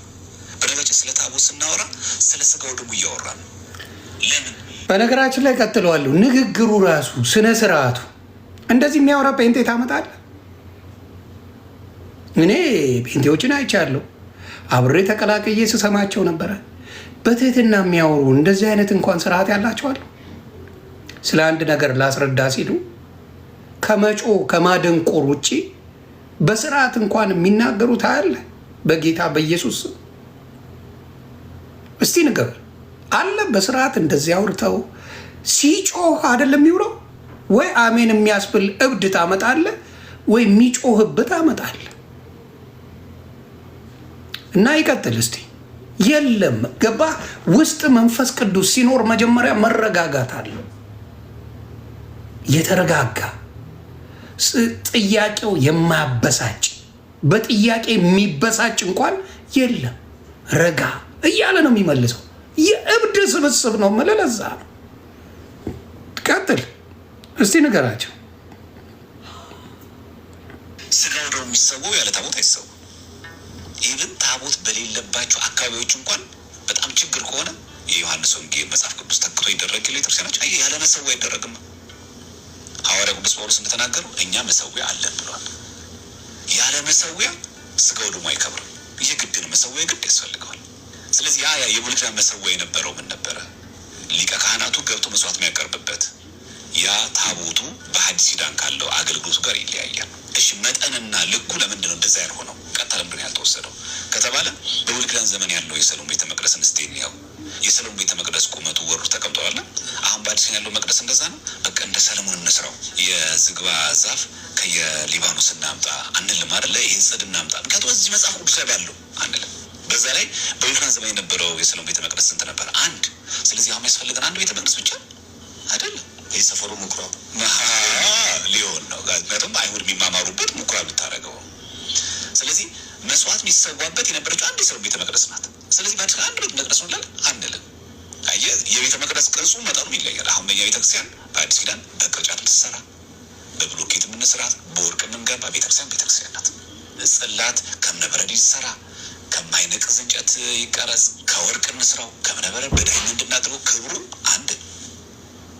አየህ፣ የቤተ መቅደሱ ስራ በምንም መንገድ አይቀንስበትም፣ ክብሩን አይቀንስበትም። ስለዚህ የቤተ መቅደስ አገልግሎት አንዳንድ ሰዎቹ የዛ ታቦቱ ቅርጽ እዚህ ጋር ካለው ታቦቱ ቅርጽ ጋር አንድ ይሁን አንልም። ወደ አዲስ ኪዳን ደግሞ እናምጣ ውስጥ ጌታችን የተሰቀለበት ዕፀ መስቀል እስቲ ቁመቱን እንየው። ስለዚህ ቤተክርስቲያናችን ጉላት ያለው በሙሉ ቁመቱና ልኩን ጌታችን በተሰቀለበት የዕፀ መስቀል ቁጥር ልክ ነው ላይ ያደረግ ነው። ወርዱን ይኸው ጌታችን የተሰቀለበት በትልቅ ሳይዙ ራሱ መሆን ያለበት አንልም። ካህናት እጅ የምናየው መስቀል የማን መስቀል? የክርስቶስ መስቀል ነው። አይ በቀራንዮ የተሰቀለው የክርስቶስ መስቀል ቁመቱና ወርዱ አይነት በዛው ልክ በዛ ሳይዝ የተሰራ አይደለም። ስለዚህ ስለዚህ አንዳንድ ሰዎች የብሉይ ኪዳን ቤተ መቅደስ እኮ የብሉይ ኪዳን እኮ ታቦት እኮ ወርዱ ቁመቱ እንደዚህ ተቀምጦላቸዋል። በዛ መሆን አለበት። በአዲስ ኪዳናችን ፍትሐ ነገሥት ትርጓሜ አንድምታ ላይ ገጽ 41 ላይ ቁጭ አድርገውታል። ወይ ኩን ታቦት ከቦታ ወደ ቦታ የሚንቀሳቀስ ይሁን ከእንደገና ደግሞ ኃይሉን ጽዋውን ማስቀመጥ የሚችል ይሁን ብሎ ስርዓት አባቶቻችን ሰርተውልናል። ስለዚህ በየትኛው ማህተረ ቤተክርስቲያናት ብናይ ታቦቱ አገልግሎቱ ለዚህ ነው። ለሐዲስ ኪዳን በሚሆን መንገድ ታቦት ይሰራል። ልክ አሁን ቤተ መቅደስ ስንሰራ በሰለሞን በሰራው ቤተ መቅደስ ቁመት ወርድ ልክ እሱ በሰራቸው ማቴሪያሎች እሱ በገነባቸው ወጥ መንገዶች በዛ መንገድ እንስራው አንልም። ሰለሞን ቤተ መቅደስ ለመስራት ስንት ዓመት ያጨበት? 40 ሰዓት። ሪፖስት አድርገዋለሁ። የሚናገረው ንግግር በሙሉ ማስረጃ እንዳለ ያውቃሉ እነሱ። አዲስ ኪዳን ላይ ስለ ታቦት የተጻፈ ነገር የለም የሚሉ ጴንጤዎች አሉ።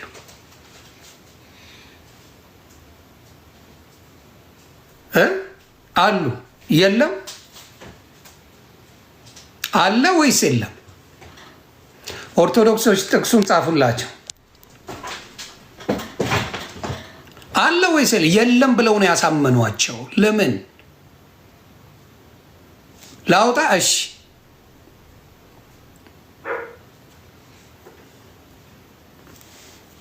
ላውጣ። ታፕታፕ ኮፒልኝ ዕብራውያን ላይ መሰለኝ፣ ወይም ደግሞ ዕብራውያን ላይ ነው የሚመስለኝ። ቆይ አንዴ ላውጣ። ታፕታፕ ኮፒ ሊንክ አድርጉ እና ዛሬ እርሙ ኖ አዲስ ኪዳን ላይ ነው ማወጣላቸው።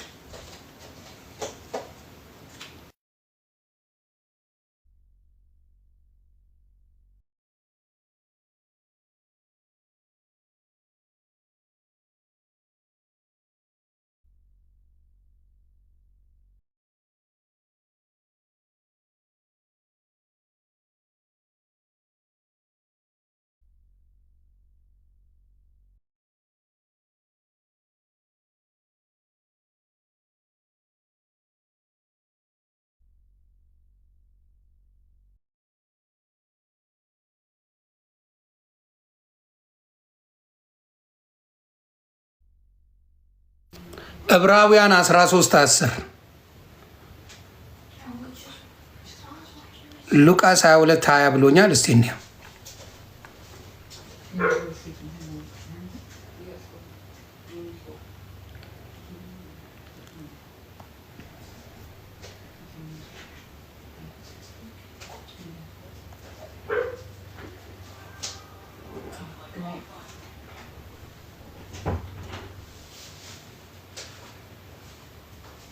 ኦኬ ዕብራውያን 13:10 እንግዲህ ጴንጤዎች ስሙ፣ ወንድምና እህቶቼ፣ የሸወዳችሁ ያታለሏችሁ፣ ያጭበረብሯችሁ፣ የለም ያሏችሁ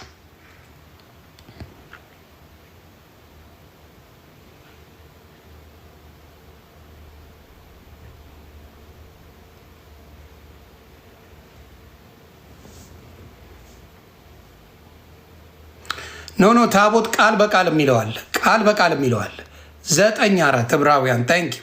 ቃል በቃል ታቦት የሚላለን። ይኸው ዕብራውያን 9:4 አንብቡ። የለም ብላችሁ ለብዙ ዘመን ላታለሏችሁ። ዕብራውያን 9:4 ምን ይላል? በዚያም ወቅት የወርቅ ማዕጠንት ነበረ፣ ሁለንተናዋን በወርቅ የተለበጠች የኪዳን ታቦት፣ በእርሷም ውስጥ መና ያለባት የወርቅ መሶብና የበቀለች የአሮን በትር የኪዳኑም ጽላት ነበሩ ይላል።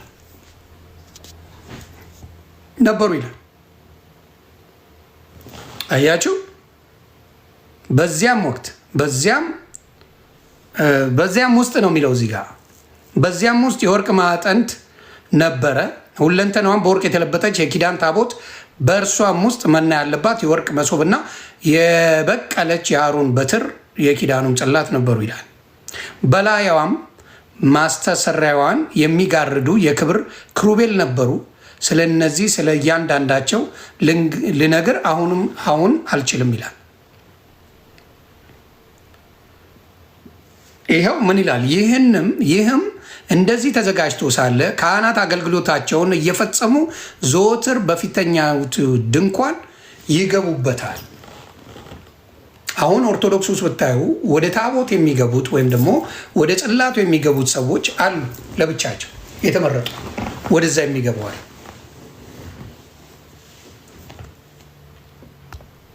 ዮሐንስ ራእይ 11 ላይ አለ። እሺ፣ አረ ብዙ ቦታ እየጠቀሱልኝ ነው፣ ጉድ ሊፈላ ነው። 11:9 ዮሐንስ ራእይ 11:9 ምን ይላል? ከወገኖችና ከነገዶችም ከቋንቋዎችም ከአሕዛብም የሆኑ ሰዎች 3 ቀን ተኩል በድናቸውን ይመለከታሉ። በድናቸውም ወደ መቃብር ሊገባ አይፈቅዱም። ምን 19 ነው? ኦኬ ሶሪ። አዎ 19 በሰማይም ያለው የእግዚአብሔር 11:19 በሰማይም ያለው የእግዚአብሔር መንፈስ መቅደስ ተከፈተ፣ የኪዳኑም ታቦት በመቅደሱ ታየ፣ መብረቅና ድምፅም ነጎድጓድም የምድር መናወጥ ታላቅም በረዶ ሆነ ይላል።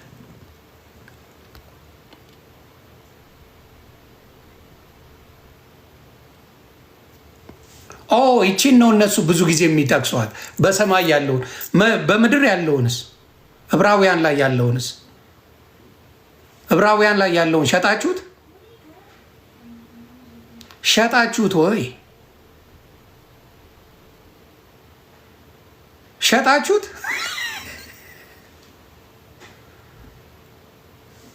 ዕብራውያን ይኸው የሚለውን እዩ። ምን ይላል እስቲ? ዕብራውያን 9 ላይ የሚለውን እንስማ እስቲ። 9:4 ላይ 9:4 ምን ይላል? በዚያም ውስጥ የወርቅ ማዕጠንት ነበረ፣ ሁለንተናዋን በወርቅ የተለበጠች የኪዳን ታቦት፣ በእርሷ ውስጥ መና ያለባት የወርቅ መሶብና የበቀለች የአሮን በትር የኪዳኑም ጽላት ነበሩ። በላዩም ማስተሰሪያውን የሚጋርዱ የክብር ክሩቤል ነበሩ። ስለነዚህም ስለ እያንዳንዳቸው ልነግርህ አሁን አልችልም አለ። ነበረ ነዋ ስለሚል ነው። ከ3 ልጀምርላችሁ፣ አይዟችሁ። ከሁለተኛው መጋረጃ ወዲያ ቅድስተ ቅዱሳን የምትባለው ድንኳን ነበረች። በዛ ጊዜ ስለነበረው ድንኳን ነው የሚያወራው። እናንተ የለም እያላችሁ ነው የምታወሩት። የለም ስትሉ ነበር። አሁን ሲመጣላችሁ ደግሞ ግራ ትጋባላችሁ።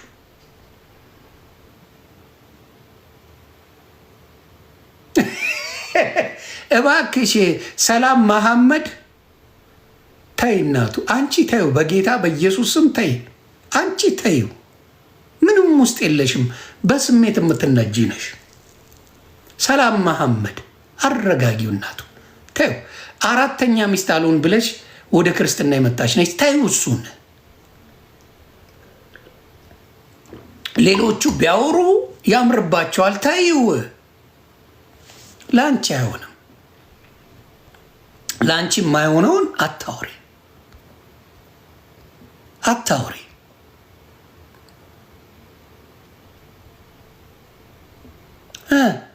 የለም አላችሁ እኮ።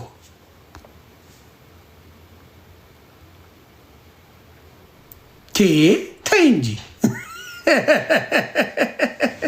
ነው። አልቦልካትም ነው ስድብ ስለማትሳደብ አልቦልክም። እኔ አጸያፊ ስድብ ከሌለ እኔ አልቦልክም።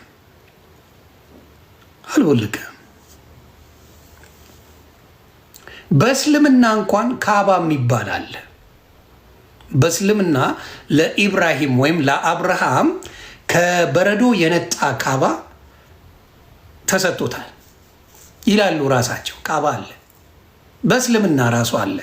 ለሙሴ ኦርቶዶክስ ስትል ወይም ክርስትና ለሙሴ ተሰጥቶታል ሲባል፣ የሙስሊሞች ደግሞ ለአብርሃም ወይም ለኢብራሂም ተሰጥቶታል ተብሎ ኮፒ ፔስት አለ። እንደዛ ነገሮች አሉ። የስራው ባህሪ አይደል? አንዳንድ ነገር ትኮራረጅ የለ እንደዛ ነገሮች አሉ።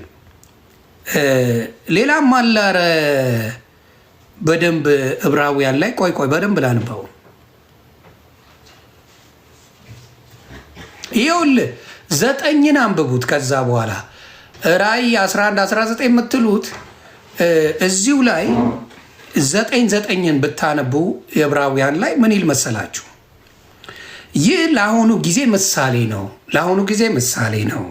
እንደዚህም መባና መስዋዕት ይቀርባሉ። ኦርቶዶክስ የምታቀርበው እንደዚህ አይነት መስዋዕት ነው። ምን አለ? ይህም ለአሁኑ ጊዜ ምሳሌ ነው። እንደዚህም መባና መስዋዕት ይቀርባሉ። እንደዚህም እስከ መታደስ ዘመን ድረስ የተደረጉ ስለ ምግብና ስለ መጠጥም ስለ ልዩ ልዩ መታጠብም የሚሆኑ የሥጋ ስርዓቶች ብቻ ናቸውና የሚያመልከውን በሕሊና ፍጹም ሊያደርጉት አይችሉም። ስለዚህ ይሄ አሁንም ድረስ የሚደረግ የክርስቶስን ነገር የሚደረግበት ምሳሌ እንደሆነ አሁን ድረስ አለ። ቀንጭባችሁ የምታነቧን ነገር አሰቃያቻችሁ። በመጀመሪያ ደረጃ ታቦትን እናንተ አታምኑ። የታቦት እምነት አልነበራችሁም በፊትም። እኔ ስለ እግዚአብሔር የሚባል ነገር ብዙ ጊዜ ስትሉ አልሰማም፣ በኢየሱስ ስም እንጂ የእግዚአብሔርን ስም ሙሉን እንኳን የምትጠሩ አይደላችሁ። አደለ? ስታዩት የእግዚአብሔርን ስም ራሱ ብዙ ጊዜ ስትጠሩ አይደለም። መድረክ ላይ ብትመጡ ምን ላይ እግዚአብሔር ተናገረኝ ብላችሁ የምትዋሹት ውሸት ራሱ እግዚአብሔር የሚናገረው በመልአኩ አድርጎ ነው። ጌታ ኢየሱስ የሚናገረው በመላእክቶች አድርጎ ነው የሚናገረው።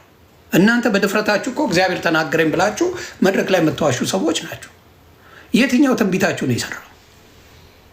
ስለዚህ ስለ ታቦት እንኳን መጽሐፍ ቅዱስ የሚለውን እንኳን አይሰሙም። ምን ይል መሰላችሁ? ወደ ታችም መውረድ ትችላላችሁ። ሐዋርያት ሥራን በደንብ ብታነቡት ምዕራፍ 9 ጀምሮ ምን ይላል?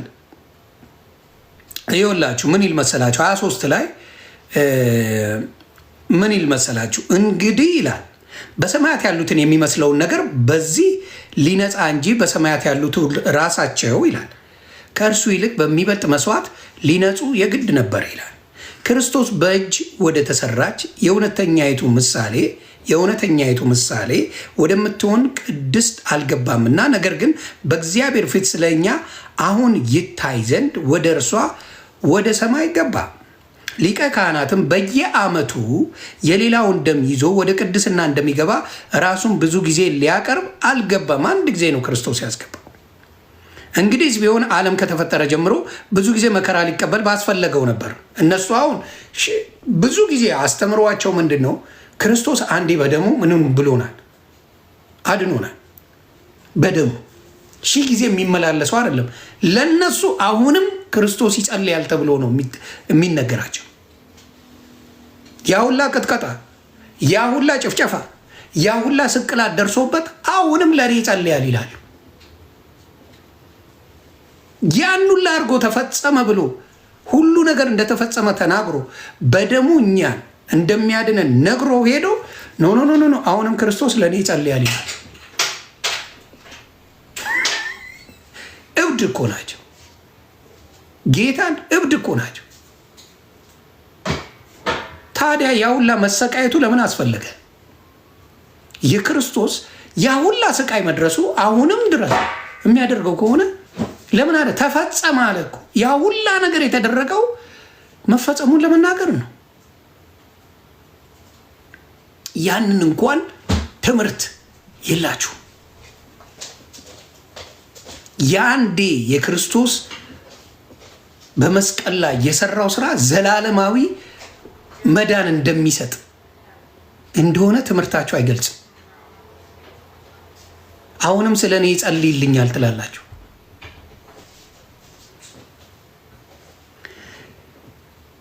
ከዛ በኋላ ታያላችሁ።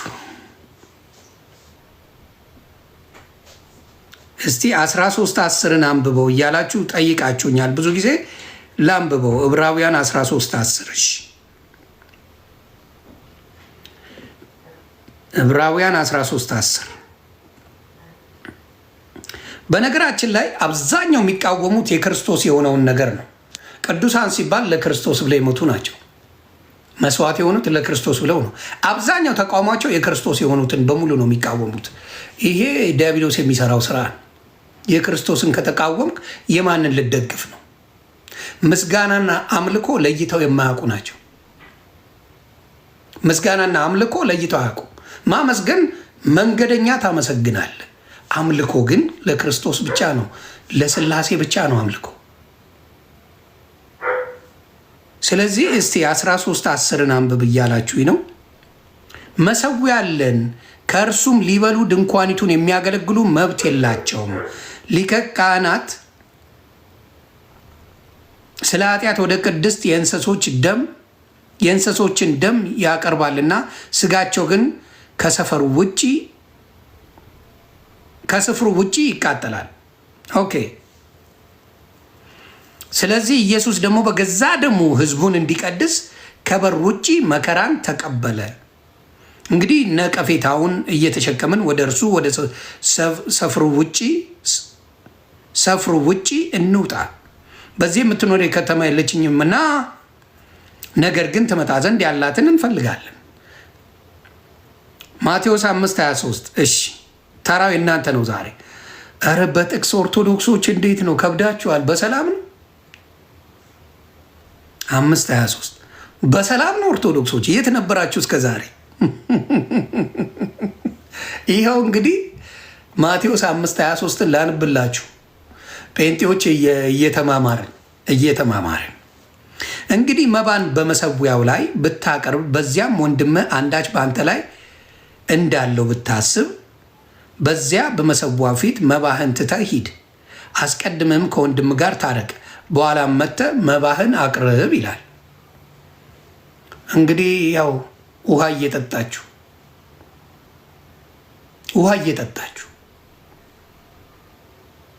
መባ መሰዊያ የሚቀርብበት ነው።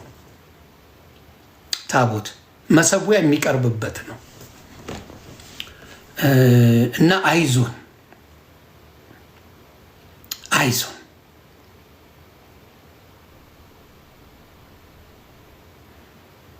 እና ብዙ ጊዜ ላይ ባለው ጥያቄ ብዙ ጊዜ የመከላከል ስራ መስራት ለክርስቶስ ጠበቃ የሆኑ ይመስላቸዋል። በጣም ከሚያሳዝኑኝ ነገራቸው ምንድን ነው? ለክርስቶስ የሆኑትን እየተከላከሉ ነው፣ አላወቁትም። ለክርስቶስ ሆነው ነው የተሰዋሉ፣ ለክርስቶስ ብለው የተሰዋሉ። የክርስቶስን ጥምቀት ይቃወሙታል ማለት ጥምቀት አያድንም ብለው ያምናሉ። ያ ማለት ተቃውሞ ነው። ያመነ የተጠመቀም ይድናል። አብዛኛዎቹ ካያችሁ አምነው ተጠምቀዋል። ወዲያው አምኖ ቆይ ትንሽ ልቆይ ብሎ የቆየ መጽሐፍ ቅዱስ ላይ አንድ ሰው አታመጡ። የሚያመጡት አንድ ውሸት፣ ኢየሱስ ክርስቶስ ኃጢአትን እንደዚሁ ያስተሰርያል አይደለ? አንቺ ኃጢአትሽ ተሰርየዋል፣ አንተም ተሰርየዋል እያለ ይሸኛል። ኢየሱስ ክርስቶስ ምን ስለሆነ? ኃጢአትን የሚያሰርይ ስለሆነ። መስቀል ላይ የተሰቀለውን ኃጢአቱን ይቅር ብሎ ስላለው እሱ እኮ አልተጠመቀም ብለው እንደ ምክንያት ያቀርባሉ። ኢየሱስ ክርስቶስ ሳይጠመቁ ይቅር ያላቸው ኃጢአተኞችን አሉ መጽሐፍ ቅዱስ ላይ።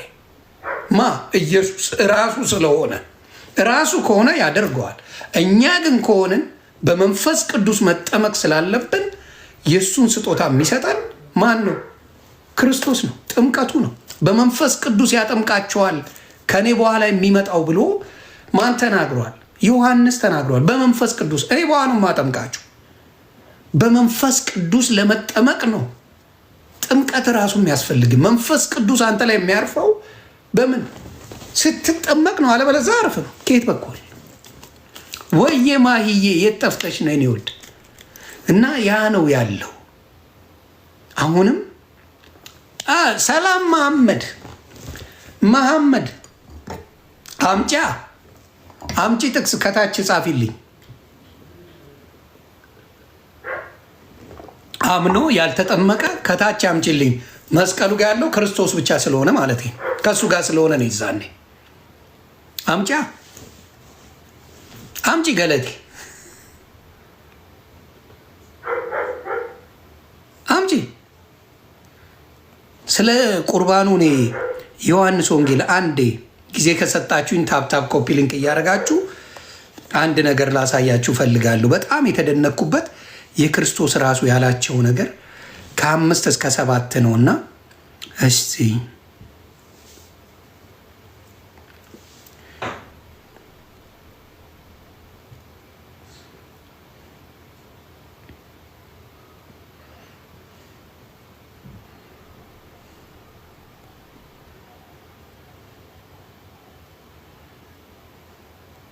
አንዴ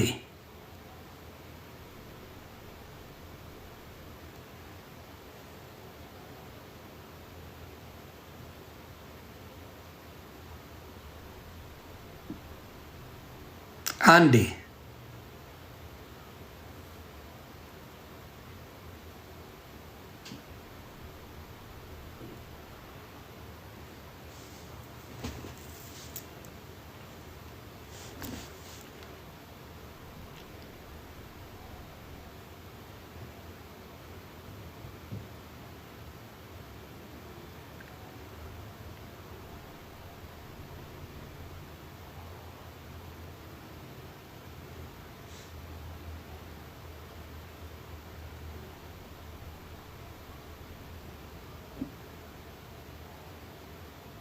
አንድ እያነበብኩ ስለሆነ ነው። በጌታ ጃን 6:6-66 ታንክ ዩ። አንዴ በጣም በጣም በጣም የምወደው ነገር ነበረ። አዎ ምን አለ መሰለ፣ በጣም ደስ የሚል ንግግር ነው። ጥምቀት ከሌለ መዳን እንደሌለ ምነግራችሁ ከመጽሐፍ ቅዱስ ነው። ገብቶኛል። ከ5 እስከ 7 በጣም ሳነበው የነበረ ነው እና ዮሐንስ ወንጌል ምዕራፍ 6 ብርክ በሉልኝ ከቁጥር 60 ጀምሮ ነው ማነብላችሁ። ስሙት በደንብ አርጋችሁ። ይህንን ቃል ለፕሮቴስታንት ወንድምና እህቶቼ ነው። በጣም አርጋችሁ አንቡ። ምን ይላል መሰላች? ከደቀ መዛሙርቱም ብዙዎቹ በሰሙ ጊዜ ይህን የሚያስጨንቅ ንግግር ነው፣ ማን ሊሰማው ይችላል አሉ። ምን ብሎ እያስተማረ ነው መሰላችሁ? ሰው ዳግመኛ ካልተወለደ ብሎ ምንድን ነው? ምን ይላል መሰላችሁ? አረ ከላይ ነው የምጀምረው። ምን ይላል? ዮሐንስ 6:47 ጀምሮ ላነበው። እውነት እውነት እላችኋለሁ በእኔ የሚያምን የዘላለም ሕይወት አለው። የሕይወት እንጀራ እኔ ነኝ። ስሙ፣ የሕይወት እንጀራ እኔ ነኝ። አባቶቻችሁ በምድረ በዳ መና በሉ ሞቱም። መና በሉ፣ ቡሌ ነው። መና ማለት ቡሌ ነው፣ ምግብ ነው። በሉ ሞቱም። ሰው ከእርሱ በልቶ እንዳይሞት ከሰማይ አሁን የወረደ እንጀራ ይህ ነው። ሰው ከሱ በልቶ እንዳይሞት ከሰማይ የወረደ እንጀራ ይህ ነው ይላል። ኢየሱስ ክርስቶስን ማለት ነው። ከሰማይ የወረደ ሕያው እንጀራ እኔ ነኝ። ሰው በዚህ እንጀራ ቢበላ ለዘላለም ይኖራል። እኔ ስለ ዓለም ሕይወት የምሰጠው እንጀራ ስጋዬ ነው። ስሙ፣ ስጋዬ ነው። ምን ብሎ ተናግሯል? ስጋዬን ነው ብሎ ተናግሯል። እንግዲህ አይሁድ ይህ ሰው ስጋውን ልንበላ ይሰጠን ዘንድ እንዴት ይችላል ብለው እርስ በርሳቸው ተከራከሩ። ስለዚህም ኢየሱስ እንዲህ አላቸው፣ እውነት እውነት እላችኋለሁ የሰውን ልጅ ስጋ ካልበላችሁ ደሙንም ካልጠጣችሁ በራሳችሁ ሕይወት የላችሁም። ደግሜ አነበዋለሁ። ስለ ቁርባን ነው የሚያወራው። ምን ይላል? ስጋዬን ያልበላ ደሜን ያልጠጣ የዘላለም ሕይወት የለውም ነው የሚለው። በደንብ ስሙ። ስለዚህ ኢየሱስ እንዲህ አላቸው፣ እውነት እውነት እላችኋለሁ የሰውን ልጅ ስጋ ካልበላችሁ ደሙንም ካልጠጣችሁ በራሳችሁ ሕይወት የላችሁ። ይህን የሚለው ራሱ ኢየሱስ ክርስቶስ ነው። ሌላ ሰው ቢል ኖሮ ምን ታደርጋላችሁ? አይ አልሰማውም ነው ጳውሎስ ነው ወይም ዮሐንስ ነው ወይ ሉቃስ ነው ብላ ልትተው ትችላል። ክርስቶስ ነው የሚለው። ከዛ ይቀጥላል። ስሙ በደንብ ደሙንም ካልጠጣችሁ በራሳችሁ ሕይወት የላችሁ። ስጋዬን የሚበላ ደሜንም የሚጠጣ የዘላለም ሕይወት አለው፣ እኔም በመጨረሻው ቀን አስነሳዋለሁ። ምን ማለት ነው? ስጋዬን የሚበላ ደሜን የሚጠጣ ስጋዬን የሚበላ ደሜንም የሚጠጣ የዘላለም ሕይወት አለው፣ እኔም በመጨረሻው ቀን አስነሳዋለሁ ይላል መጽሐፍ ቅዱስ። ስጋዬ እውነተኛ መብል ደሜም እውነተኛ መጠጥ ነውና ይላል መጽሐፍ ቅዱስ። ስለዚህ እራት ላይ አድርጎ ሲነግራቸው የነበረው ይህንን ነበር። ስጋዬን የሚበላ ደሜን የሚጠጣ የዘላለም ሕይወት አለው። ይሄ መጽሐፍ ቅዱስ ነው የሚለው። ይህን ይደብቋቸዋል፣ አያስተምሯቸውም፣ አይነግሯቸውም።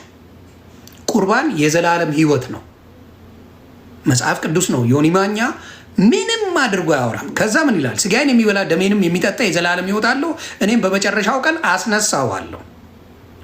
ስጋዬ እውነተኛ መብል ደሜም እውነተኛ መጠጥ ነውና። ስጋዬን የሚበላ ደሜንም የሚጠጣ በእኔ ይኖራል፣ እኔም በእርሱ እኖራለሁ። ሕያው አብ እንደላከኝ እኔም ከአብ የተነሳ ሕያው እንደምሆን እንዲሁ የሚበላኝ ደግሞ ከእኔ የተነሳ ሕያው ይሆናል። ከሰማይ የወረደ እንጀራ ይህ ነው። አባቶቻችሁ መና በልተው እንደሞቱ አይደለም። ይህ እንጀራ የሚበላ ለዘላለም ይኖራልና። በቅርብ ፍርናሆም ሲያስተምር ይህን በምኩራብ አለ።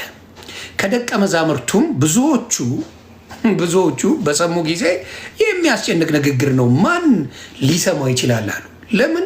ብዙ ጊዜ የክርስቶስ ምሳሌ የሚያስተምረው ክርስቶስ የሚነግራቸው ውስጥብ ነው የሚልባቸው። ታስታውሱ እንደሆነ ይህን ቤተ መቅደስ አፍርሼ በ3 ቀን አስነሳዋለሁ ብለዋል።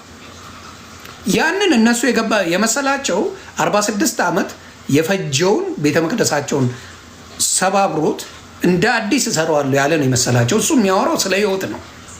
ሞቼ እነሳለሁ በ3ኛው ቀን አድናቸዋለሁ ነው የሚለው። እነሱ ውስጥ ያለውን ነገር ነው እየተናገረ ያለው። ይህንን አይልም። ከዛ እንቀጥለዋለን። እንግዲህ ከዛ ምን ይላል? ኢየሱስ ግን አለ ከደቀ መዛሙርቱን ብዙዎቹ በሰሙ ጊዜ ይህ የሚያስጨንቅ ንግግር ነው፣ ማን ሊሰማው ይችላል አሉ። ኢየሱስ ግን ደቀ መዛሙርቱ ስለዚህ እንዳንጎራጎሩ በልቡ አውቆ አላቸው፣ ይህ ያሰናክላቸዋልን አለ። እንግዲህ የሰው ልጅ አስቀድሞ ወደ ነበረበት ሲወጣ ብታዩ እንዴት ይሆናል? ሕይወትን የሚሰጥ መንፈስ ነው፣ ስጋ ምንም አይጠቅምም። እኔ የነገርኳችሁ ቃል መንፈስ ነው ሕይወትም ነው። መንፈስም ነው ሕይወቱም ነው። ስጋውን ስትወስድ የክርስቶስ ኢየሱስን ስጋ ስትወስድ በመንፈስ እንጂ እንደ ምግብ የምጠቀጥቀው አይደለም። በመንፈስ ቅዱስ ተሞልተ ተወስደዋለ። ያ የመንፈስ ሕይወት ይሆናል፣ የዘላለም ሕይወት ይሆናል እንጂ እንደ ሆዳም የምትወስደው አይደለም። ስለዚህ ምን አለ? ነገር ግን ከእናንተ የማያምኑ አሉ አለ። ነገር ግን ከእናንተ የማያምኑ አሉ። ኢየሱስ የማያምኑ እነማን ናቸው? እነዚህ ጴንጤዎች፣ ሉተራውያን አይደሉም።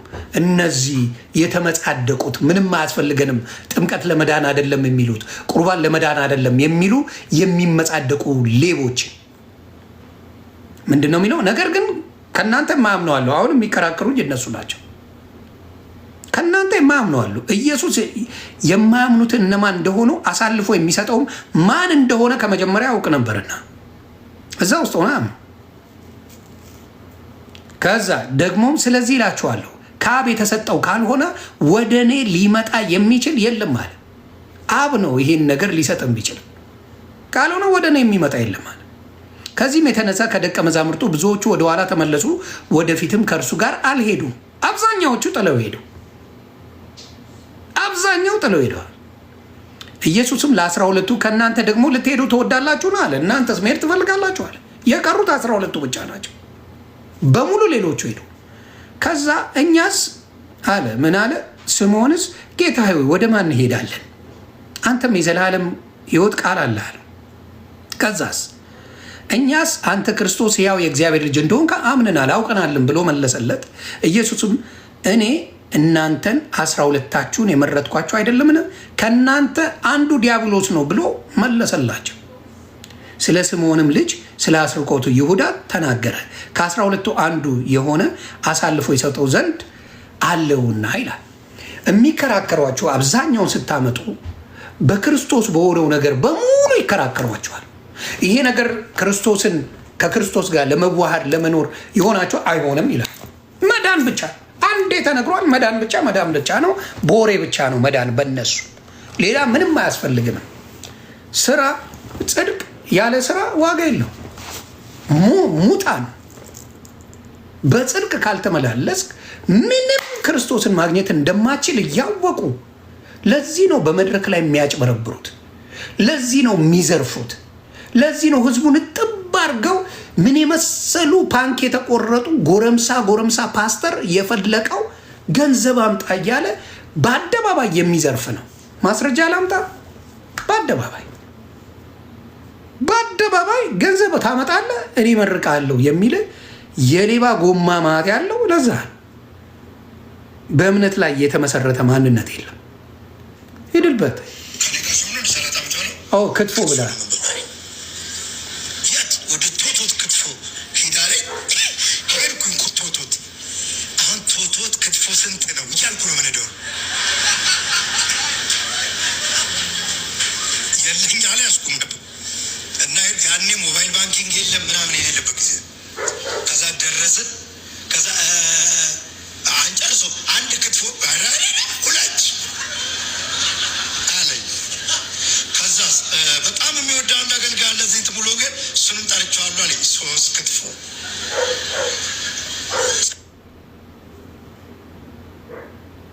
ዋታ ሁሉ አልገባኝም። እግዚአብሔር ምስክሬ ብር አልያዝኩማ ጨነቅ ብሎኛል።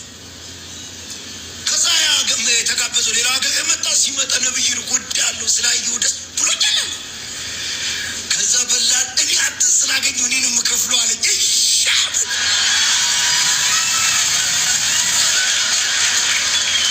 አልሰሙትም እንጂ ውስጤ ብሎ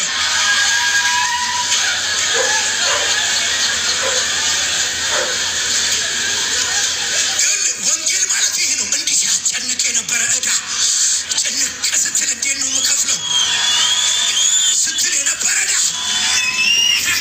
ስማ አንተ መሀይም፣ ዕዳ ስለ ዕዳ ጌታ ተጨንቆ አያውቅም። ሰርተ ክፈል። ዕዳ አለብህ፣ ስራና ክፈል። እግዚአብሔርን ክፈልልኝ አትልም አንተ ሆዳ። አንተ አጋስስ። ይሄ ወንጌል አይደለም። ዕዳ ትሰራለህ፣ ገንዘብ ይሰጣል፣ ትከፍላለህ። ሌላ ምንም ይሄ እግዚአብሔር ጋር የምትሄድበትም ጉዳይም አይደለም። ይሄ ወደ እግዚአብሔር አትሄድም። በዚህ ምን ብለህ ነው የምትሄደው? ክትፎ ልትበላ የሄድክበትን ሆድ እግዚአብሔር ክፈል ብለህ የምትመጣ ብዙዎቻችሁ ብላችኋል። ሶሻል ሚዲያም እየመጣችሁ ክትፎ በነፃ ነው የምበላው እሱ ነው ጌታን ነው ማስከፍለው የምትሉ ሰዎች አላችሁ በየቦታው ላይ።